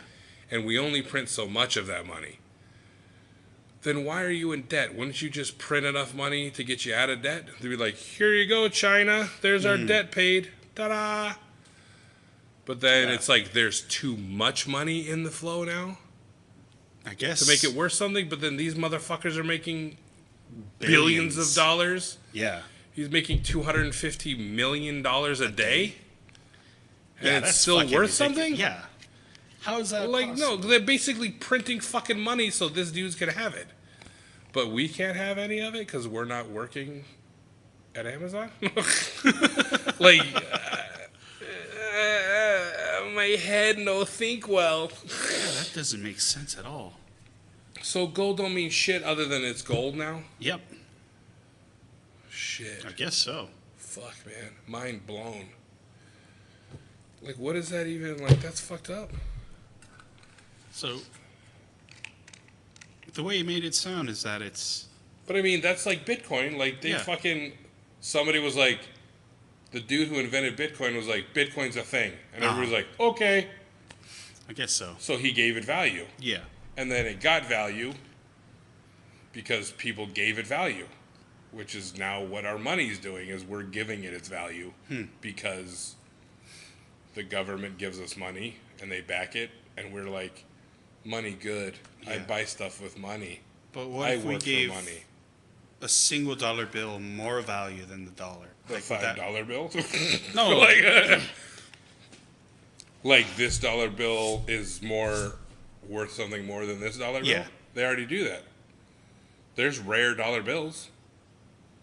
Oh, like from certain Yeah. mints and stuff like So that? that's a thing. Or like misprinted money Yeah. that's circulating is worth more money. But like you said, Or like coins. it's only... Like this rare buffalo Yeah. fucking penny is worth thousands of dollars. But like the article said, if it's like money only has worth because we give it worth, I mean, I guess it makes sense. is it like through the majority, or could I just be like, hey, this dollar is like fucking worth a lot to me? It's supply and demand. Not supply and demand, but it's like this fucking microphone is worth $40 because the components that are in it, the people that made it, the things they put into it, they've given it this worth because of what they put into it. Okay. And you believe that because you purchased it. You're like, I believe this is worth $40. But what if I give you $20 and say that's worth 40? But you have to get the whole world to believe that. Why? But that's what I'm saying. So like, but that's what they're doing is like, that's what they do. That's what they're doing with like collectibles and shit. Like, you know, like this thing is rare. So we've given it a monetary value. Like toys and collectibles and antiques and like, this isn't being made anymore. So this is why. So it is kind of supply and demand. Is like, milk is $4 a gallon. Yeah. Because we get a lot of milk. As soon as milk goes scarce, now it's like $17 a gallon. And you're like, oh, well, there's no milk, so now it's that. And you collectively just buy into it. And we're all collectively buying into that this 1975 He-Man action figure Yeah. in mint condition in its packaging is worth $45. Is it though? to somebody. But that's the thing, is that how many of those He-Man are there? Yeah. So I think that's what they're saying, is that the federal backing is like, this money is worth this because we only have this much of the money. We're not. So in that act, I guess I'm answering my own question, is that's why they can't print money for the sake of printing money, because then they would be devaluing it. When they're saying, like, there's only 5 trillion fucking $5 bills, so they're worth $5. But as soon as they stop printing $5 bills and they become scarce, or they change. Yeah. But that's it, because $2 bills are still with $2, but they're fucking not printing. They're not printing. They are printing $2 bills. I have $2 bills in my pocket that are from like 2009 or some shit. And then, like, the newer dollar coins, even though they're gold, they're only worth $1. But then those older ones. But those are only gold plated, right? Yeah. So they're not even have $1 worth of gold on them.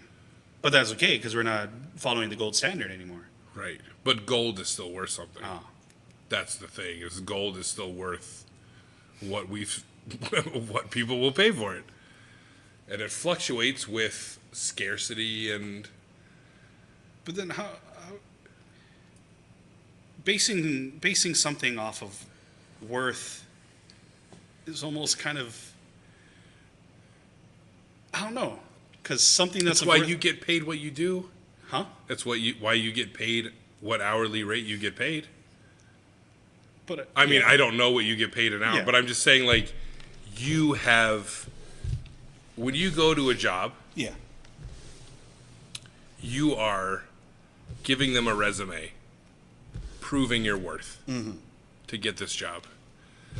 I feel I'm worth this, $12 an hour, right? I'm worth this. Give me $12 an hour to do this job. And then while working at that job, you prove that you're worth more. And they see that you've improved or you've gotten better, you take on more responsibility. So they're like, you're now worth more to this company than $12. We're going to give you $2 more. But what about, like, a personal thing? Like, say it's not a collector's item or anything like that, but I have something that's worth... That's sentimental value. Yeah. But still... But that's where it gets... Something. But that's the fucking crux. Not crux. That's the fucking... Where it gets into, it's worth something to you. Oh, but it needs to be worth something. It needs to be worth something to everybody. Oh. And even these things, these collectibles and antiques and gold and shit like that, like, I think the gold is like, that's a standard set by whoever fucking buys gold. It's by how scarce gold is. Yeah. But like these things, like action figures or comic books or you know, old chairs or fucking cars, you know, like, it's, this value is given to it from all these people that want it. Yeah. Well, talking about gold... But like a $15,000 Mustang... Yeah. Isn't worth $15,000 to you. No. Or like, oh, no, sorry, $15,000. That's a fucking cheap-ass Mustang. But like these old, like, Shelby fucking 1964 fastback fucking... Mustangs that are selling for $120,000 at like those car auctions. Yeah. It's worth something to these car people. Yeah. To you, it's not worth that. Yeah. Oh, So- kind of like how it was a while ago. I was talking to you and homeboy from the kitchen about this car I was looking at, and they had like a $3,000 drift tax. Oh yeah, yeah. Yeah. So it's like that, basically. Yeah, but that community Yeah. is putting that on there, and it's like, okay. Where it's like, I see. they just impose that tax. So it's like, that's how they're working the dollar, is that they're feeding that out to you now as like, this is what it's worth because this is what we're giving you. And it's not fluctuating because, you know. Yeah. But then I guess that's weird with like fucking what's it worth in some other country. Like, Yeah. the Couldn't they peso just is say, st- oh, like, that's the not peso- worth anything here? But they kind of say that, like, if you go to, like, the dollar isn't as worth much in the UK. Yeah. like the conversion rate is. This is like two guys that don't know nothing. No, nothing talking about nothing. But let's talk about economics. Reaganomics, right? Fuck. Trickle down. But yeah, I mean, I guess it like makes sense, but then I don't know enough about it. Yeah. But it is an interesting thing because, Well, it's where does it start being? This is what we all accept. Yeah. And start being this is only what certain people expect or accept. I think that's the weird shit. Is like we're just all fed into it. Like this is what the dollar's worth. Because we don't know enough about economics to fucking know, like, or is it like that's just because it's fucking money? Yeah. But like collectively, people like this comic's worth a lot of money because it's rare. Yeah. They don't make it anymore. When they printed it, they only printed 15, and it was worth 15 cents when it came out, but now it's going for $120,000 based on condition. Yeah. And it's just like all those little caveats that come with God, collectibles and shit. Like, I wish I had fuck you money. Fuck yeah. So I could just make frivolous purchases like that. Just money that says fuck you on it. Yeah. Or money that you just spend to say fuck you to other people. Like Well, I thought fuck you money was like you're rich enough to be like, fuck you, I'm out. Oh. Or is it's just strictly for revenge? I always took fuck you money as like, being over the top and flashy and shit like that. Like my friend's grandpa's neighbor has a fucking moat around his house. Get the fuck out of here. What? He has a moat around his fucking house. Does he have a drawbridge? Huh? Does he have a drawbridge? No, but he has a little bridge that you have to draw over to get into. Is it like a Japanese style home that like it's got like a Zen garden thing and it's got a moat, or is it like this motherfucker don't want dragons getting into his house? Like it's just a fucking it's just like he built like a fucking river around his house. Shit. And I saw that, I was like, what? God, why? Like So there's I no got other fuck reason. you money, that's why. There's no other reason than to be able to say, hey, fuck you. Look at what I can build with my money. Look what I can do. Yeah. God, I wish I had that. Yeah. Soon. Just buy this podcast already. Let us get... Come on. Can't we get Tom Hanks on here talking about typewriters? Is that fucking... Oh, man. Again, I don't know shit about... Well, if the gold standard is not being used anymore, then why don't we just like fucking sell all our gold to China, try and cancel out some of that debt? Like, why are we holding on to all that gold if it's not backing our money? I don't know, man.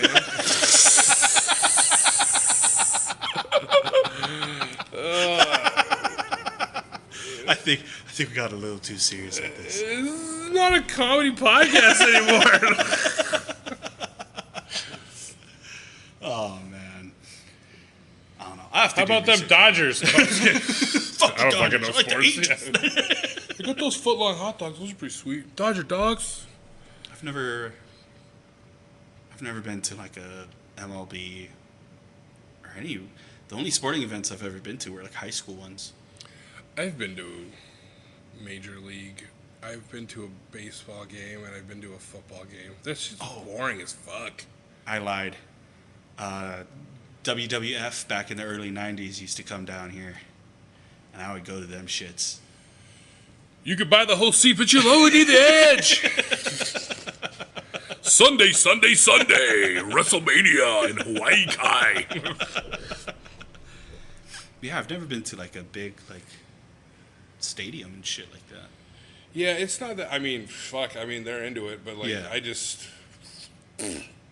Not your thing. Fuck no. It's like many I always people. have the joke of like the only thing I like watching people do is fuck. Like,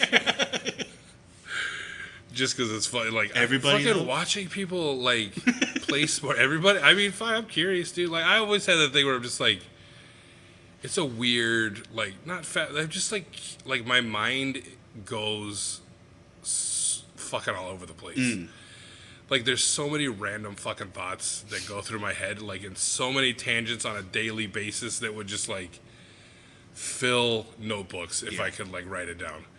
Like it's just the randomest shit, and like stuff that like even as a kid, and like it was just like picturing people naked, like picturing things like fucking don't uncross your legs. No. Stop it. Giving me the fucking Basic Instinct over here.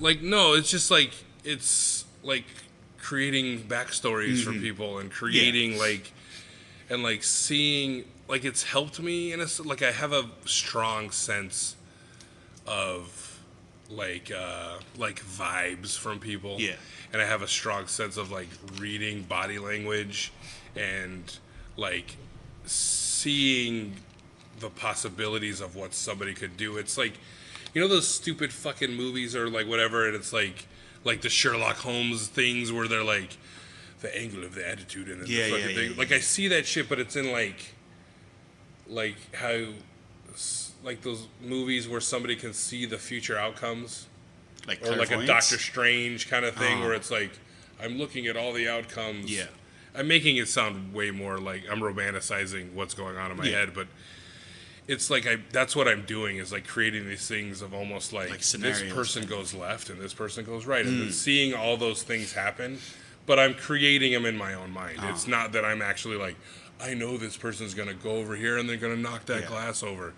But it's like weird shit of like, that person's like sitting in this way and like, is something wrong with their neck?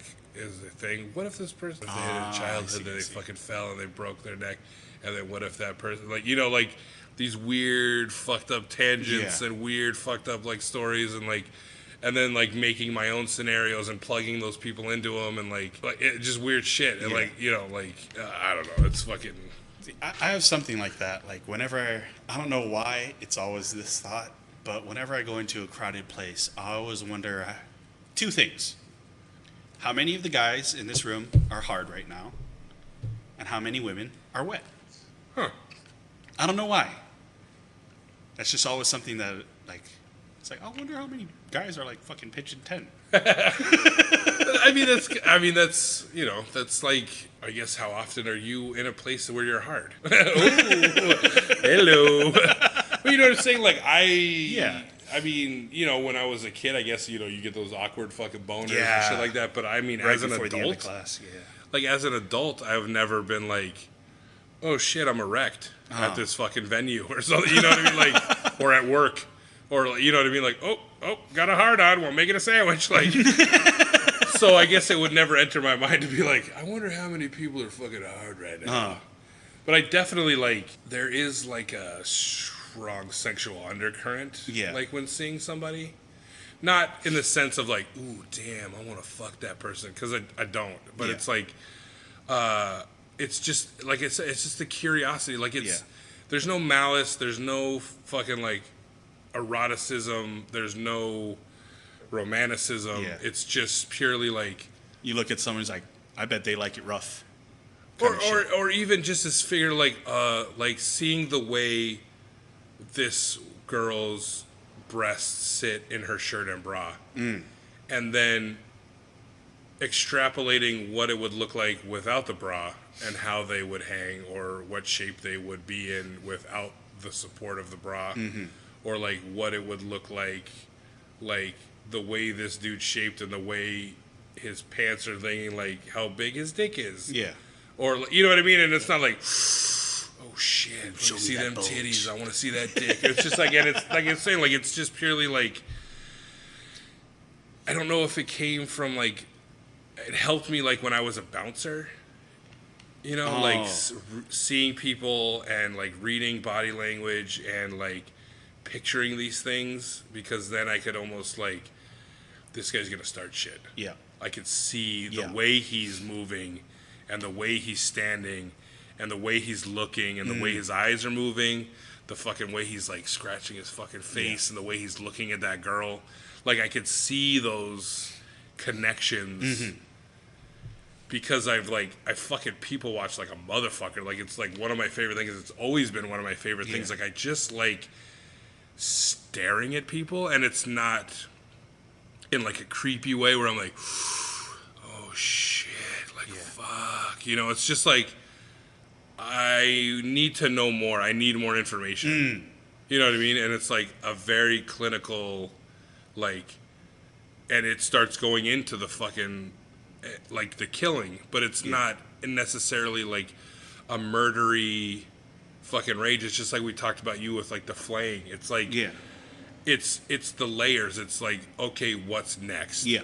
So now it's like, at first it's strip away the clothes, and then it's strip away the fucking, the like personality, even sometimes, of like, what is this person like when this happens to them? What is it like when you affect, like, put my, like, if you touch them and do something to them, how are they going to react? Like, how are, like, what's their fight like, or flight? There's all that minutia of humanity that's like very curious to me, where it's like, and then it starts to get into like, well, what if you fucking poke them? Like, what is their reaction to pain? Yeah. You know, even as a kid, I would do it to my dad all the time, to like, does this hurt? Like that thing, and it's like my youngest does it all the time now. And it's like that thing of like, those limits of like, I'm curious of what the body is capable of, and what your mind can do to control your body, and what things you can do, and like, through, like, there's no safe, I mean, I guess, other than becoming like a doctor and like studying that shit, and like, I would have been one of those fucking like Nazi assholes that's like, let's see if what happens when I hook your testicles to the electricity, Jew. You know, like, like, you know, but like, not in a sadistic way, but like, it would be more like, people would be like, what the fuck is wrong with you? You know, and it's like, but I'm not doing it for like pleasure. It's like, it's just, like, I'm just a curious kid. You know, just like, I'm just a little kitty, so curious. Kind of like how the first time I see something, I wonder how it tastes. Yeah. Like dick. Ain't nothing wrong with that. But that's the thing. Like, I am curious. Like, is it interesting? Like the hard and wet scenario you were saying. Like, what do you think is like? What's the curiosity of that thought of like what's your like I'm saying, like, my end was like, okay, like, see how they were like, what's the, like, why is that the first thought? Like, have you ever thought about like why it's the first thought? Yeah, like, why wet and hard? Like, why arousal? I don't know. I honestly never thought to like think about that. You're just like, I want to know who's wet and who's hard. Like, I don't know who's down to fuck. Everybody down in front. Look at it. I just need the microphone for 1 second. Sorry. But like, can I just get raise your hand if you're hard? Okay, good. There's 1, 2, 3. Okay, now raise your hand if you're wet. And then another thing I always think about is like, I'll look at somebody and just wonder, like, I wonder when the last time they masturbated was. Like, how long ago was it? And it's like, I don't know. I don't know what it is. Maybe I'm just a fucking perv. Yeah, I'm totally a pervert. See, and that's the thing. So is it a sexual thing for you? No, it's just you're just curious, and I'm just curious. It's bent towards sex. Yeah, I have the same way. I think, like, to a certain extent, where it's like, I think people, there's like a, I don't want to say stigma, but like, it's like a, if you're talking about sex or thinking about sex, then you're wanting to fuck all the time or whatever, which is not the case for me at all. No, not at all. I have a very low to insignificant sex drive. Yeah. But it's like, for me, sexuality and the way people interact with people sexually and the things that turn them on. Yeah. And the things that, like, their kinks or their fetishes speak to them as a more real person. Yeah. Like, I hate small talk. Like, I've never been one for small talk. Like, it just doesn't interest me. Like, I don't like talking to people in general, really. But those conversations are ones that are like, they're interesting because it's like, it's the shit you do alone. Yeah. It's the stuff inside your mind that it's like, that's your real, that's the real meat of the person. That's the real you is, and it comes out as like, if that's your animal. Like, that's, like, cause I've always, I view myself as very animal-like. Yeah. In the, like, sense of, like, I know animals have feelings and they can be emotional and they, like, latch on to people and stuff, but, like, for me, it's more of, like... Like, more like a primal? Yeah, it's just, like, I don't have a lot of emotions. There are some, but it's very, like, muted. It's a lot of, like, the base emotions of, like, rage and...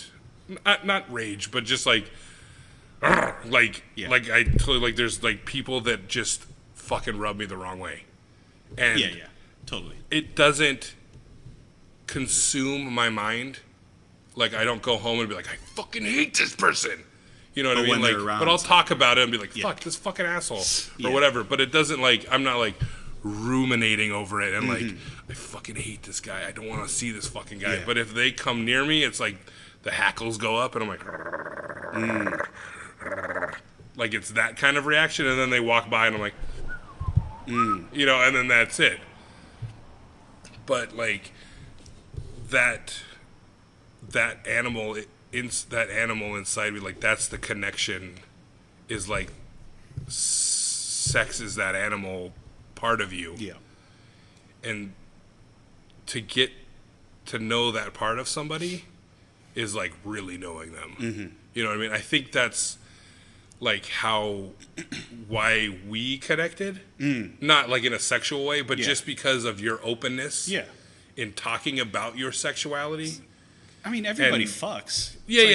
But you know, besides that, like, but just the way you freely know yourself. Oh, I see. And your sexuality and the freeness in which you talk about it and like answer my stupid questions and like take my stupid jokes or whatever. And like, that's the connection we make, and that's the connection I've made with other people, and it's not in a sexual way, but it's because you know that part of you and are in touch with that part of you, and that you talk about it and are okay with talking about it and are not offended because you're like, I know who I am, and it doesn't matter what you think, and we could talk about it, and that's cool. And even if I'm like, sucking dick ain't for me, but like, you know, saying like, you're like, whatever, and that's it.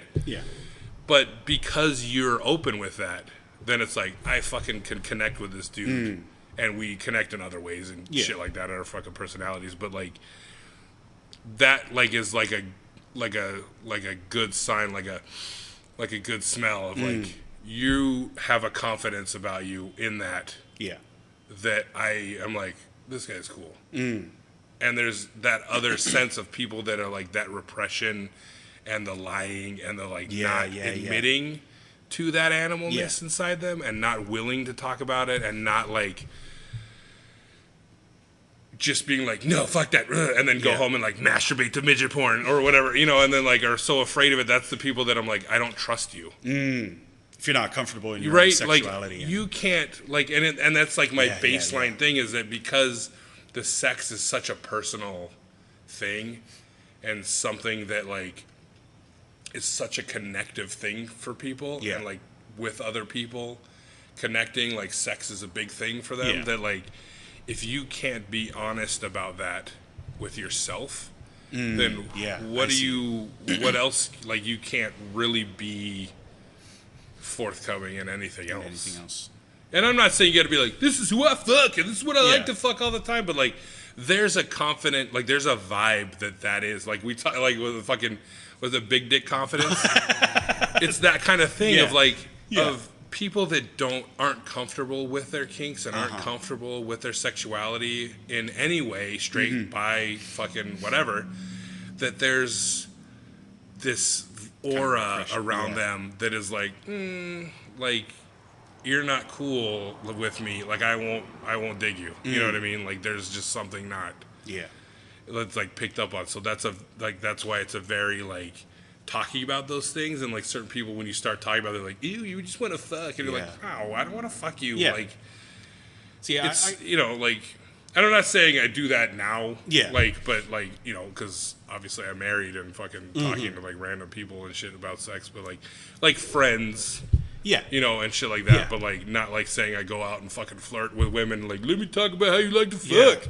But like that's that base instinct of like, I feel that if you are not comfortable with that, then like I can feel that in some way, and then it's like definitely don't want to like fuck with you, like, because I've talked to friends about that kind of stuff, like what their kinks are and things like that, just out of curiosity.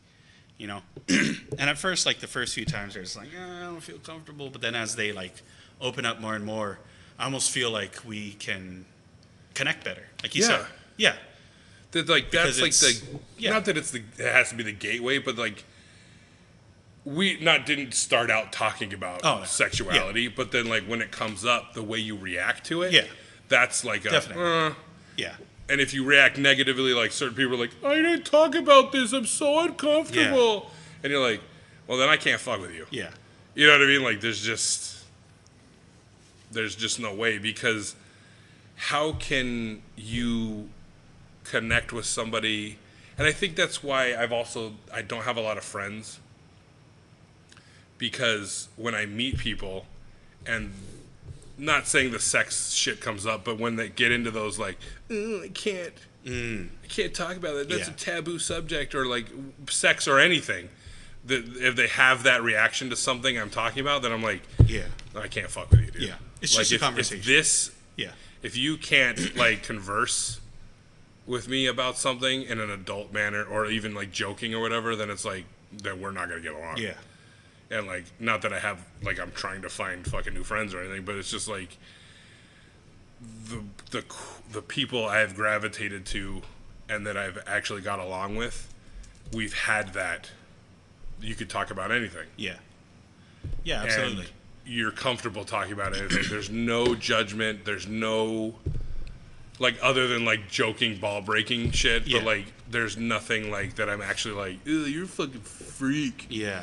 And because like, I don't feel that way. Like, I'm fucking the same, if not more fucked up than you. You know, like, if you can't deal with this shit, then you're not gonna like the other shit that's going on in my head.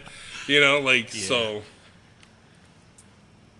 Well, me being the way that I am, I've run into, not a problem, but it's just like, whenever my friends bring someone new around, they've told me before, it's like they have to like let them know, like, oh, this guy's like fucked up. Yeah. he doesn't like, he'll fucking say fucked up shit and stuff like that, but you know, it's all just, you got a little disclaimer. Yeah, I have a disclaimer attached to me whenever like new people warning, come around. Explicit material contained. And it's funny though, because a lot of times my friendship with the person that they bring around will last longer than the person that brought them around. Like, I have a friend, a really good friend of mine. She started off being another friend's girlfriend, and then they split, and then he kind of just like disappeared. Yeah. Like, everyone else sees him, but he never like tries to hang out with me, even when I like try to like, you know, set something up or anything like that. But me and his ex, who he brought around, we're still like super tight and stuff like that. And I don't know, I don't understand, like, maybe it's because I never had that sex talks with the Hey man, I know it's been a while, but like, how you like to fuck, dog?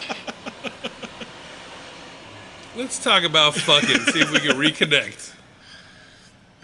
And then, like I said, I'm not saying that like you have to talk about sex with me, but like, it's just the reaction to like subjects that like, if you can't, that there's a confidence, and not even but just that like, I won't get along with people that are like squeamish or like not open-minded. I see. Or that like you can't see something, like, not saying that you have to see it from somebody else's perspective, or that But you at least have be to open fucking, to it. yeah, but like, you know, at least like, and like even be like fucking like oh gross or whatever, Yeah. but then it just goes back to like normal. Yeah. Like, it's cool. You don't have to like it. Yeah. But just the ability to have the conversation and have the open dialogue about like deeper fucked up things, and still be willing to like be around in that conversation, even if it is like, nah, man, I don't fucking like that shit at all. Just the willingness to get there says something about the person. Yeah. Other than people that just like shut it down completely, like, no, No. not talking about it. Yeah. Because I've met plenty of people that are like that too, that are like, you know, they don't like it, but they're still like, but I can see Yeah. how it's fine for you. Yeah. Or like, yeah, that's fucked up. You're fucked up in the head, but whatever. Yeah. You know, like, it's still that, like, it's not judgmental. It's not, you know, shutting it down and like, don't ever talk about it again. But, you know, you're there. I feel like I just had a fucking massive brain fart. Yeah. Jesus Christ. Oh God. I hate when that happens.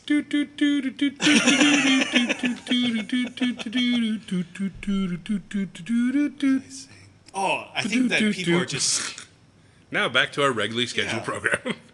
like, you don't need to share the same opinions and stuff like that, but I feel like people nowadays especially take other people's opinions as like offense. Yeah.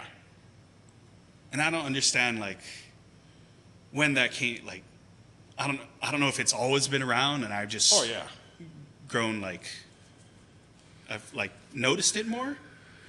But like even just like political views. Yeah.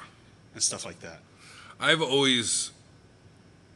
It's always been around. Yeah. Like, it's people get offended. Yeah. Everybody takes everything personal. I don't understand that Yeah. though. And that's where I'm covered. That's why I've been labeled an asshole. Yeah. And I've been labeled, because people don't understand Yeah. that I can, it's not emotional. It's Yeah. not personal. Yeah. If I say something to you, unless I'm fucking trying to fuck with you. Yeah. And then I make it personal. Yeah. But like my perfect example of that is when you tell somebody you aren't attracted to them, Yeah. right? They always take offense. They always take offense to it, right? Constantly. Yeah. It's like the number one Yeah. thing people take offense to. And I get it. I'm not a fucking idiot. I understand why you take offense to it, because you have an ego, right? Yeah. Everybody has an ego Yeah. to a certain extent. And when you tell somebody that's like, hey, I like you and we should date, and you go, no thanks, I'm not attracted to you. Yeah. Now, in that sentence, it's very hurtful to people, because they're like, I'm ugly now and they don't find me attractive and da-da-da. But it's like, for me, it's more along the lines of, Personality. I like Cool Ranch Doritos and you're nacho cheese. Ah. Like, What? it's You not like Cool personal. I'm just giving you an example. I like both Doritos. It's just some days I'd rather have nacho cheese. But that's what I mean. It's like, that's how clinical and Yeah. cold the choice is. It has nothing. I'm not saying I don't like you because you're fucking ugly. Yeah. It has nothing to do with your appearance. Uh-huh. It has nothing to do with your personality, other than the fact that I don't find it attractive. Yeah. That's it. Yeah. The guy over here might find it attractive. Uh-huh. That's all I'm saying. It has nothing. I'm not being malicious. It's not coming from a place of me trying to hurt you. Yeah. It's just a statement of fact of that I'm not attracted. I don't I don't like find your you attractive. brand. Yeah. That's it. And yes, I'm not, like I said, I'm not stupid. I see how that could hurt you. Yeah. And it hurts your feelings because you have an ego and you don't want to be rejected. Like, nobody wants to be Yeah. rejected. But that's one thing that I've always, like, how I've always felt. And I've never had that, like, you know, that fucking feeling of, like, hey, do you want to go out with me? And the girl's like, no, thanks. And I'm just like, okay. Yeah. Yeah, I've never had a problem with. You know, like it might suck because you're like in the moment. It's like, oh, I wanted this to happen. Yeah. And I wanted to do something with you, and now it's not going to happen. Yeah. Like there's that kind of disappointment. Yeah, absolutely. But I'm not taking it like I'm a piece of shit and I'm ugly and she doesn't want me. I've never taken it like that. Yeah. And so when I say that to somebody, like in the past and like dating and stuff, or like being in the thing that like, I've never been a quote unquote like pussy hound, like going out on the town and finding some ass. Like I'm just not that person. I've always gotten.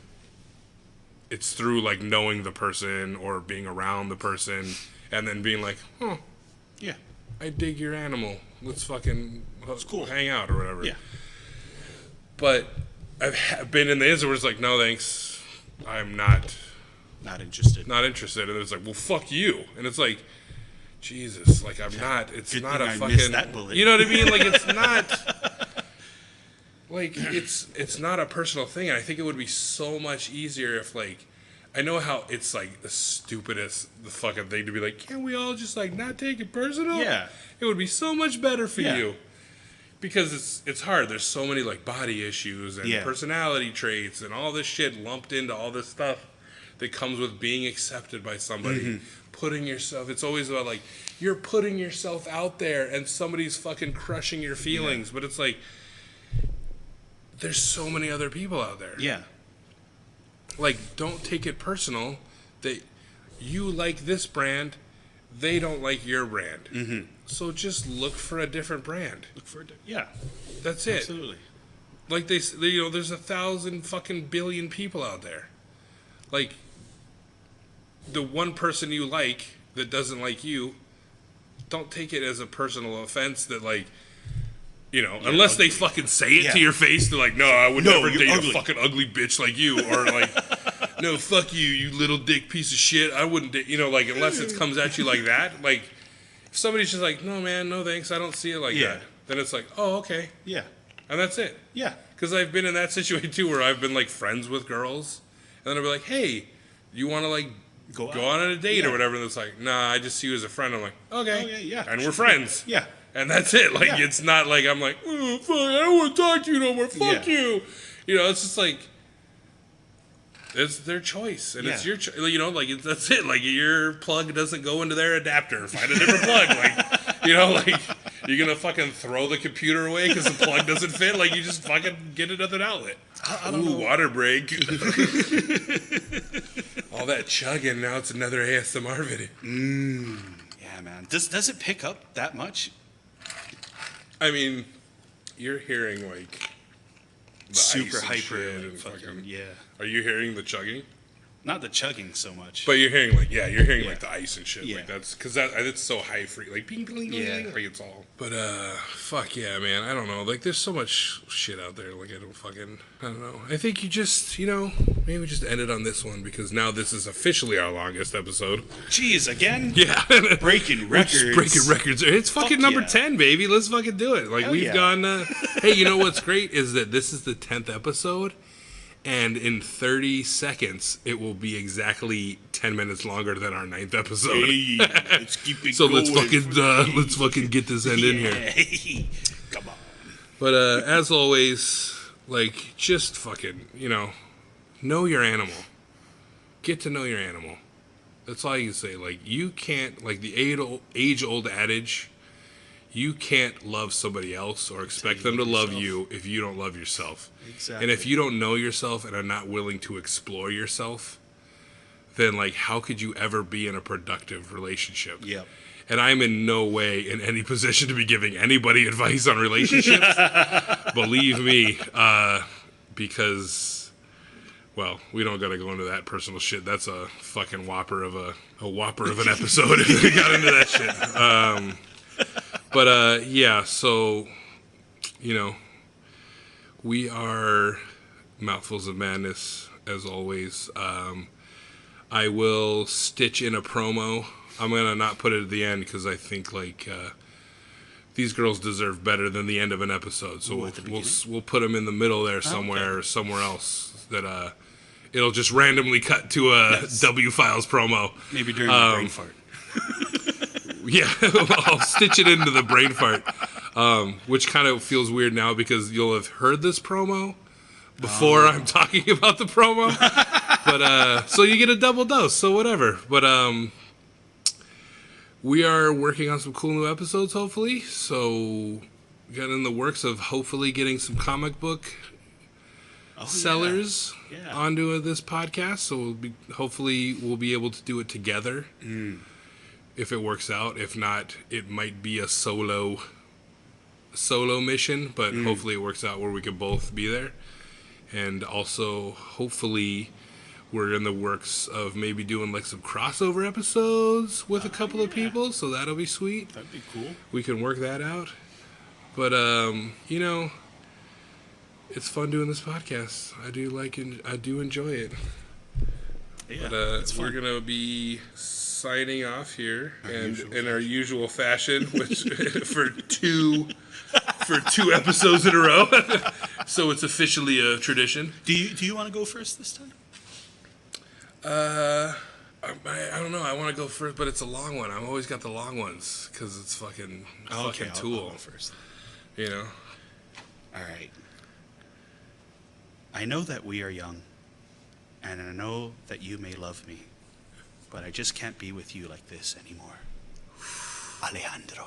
Ooh, you know, they kind of tie together. Not really, but like they're both kind of like, ooh.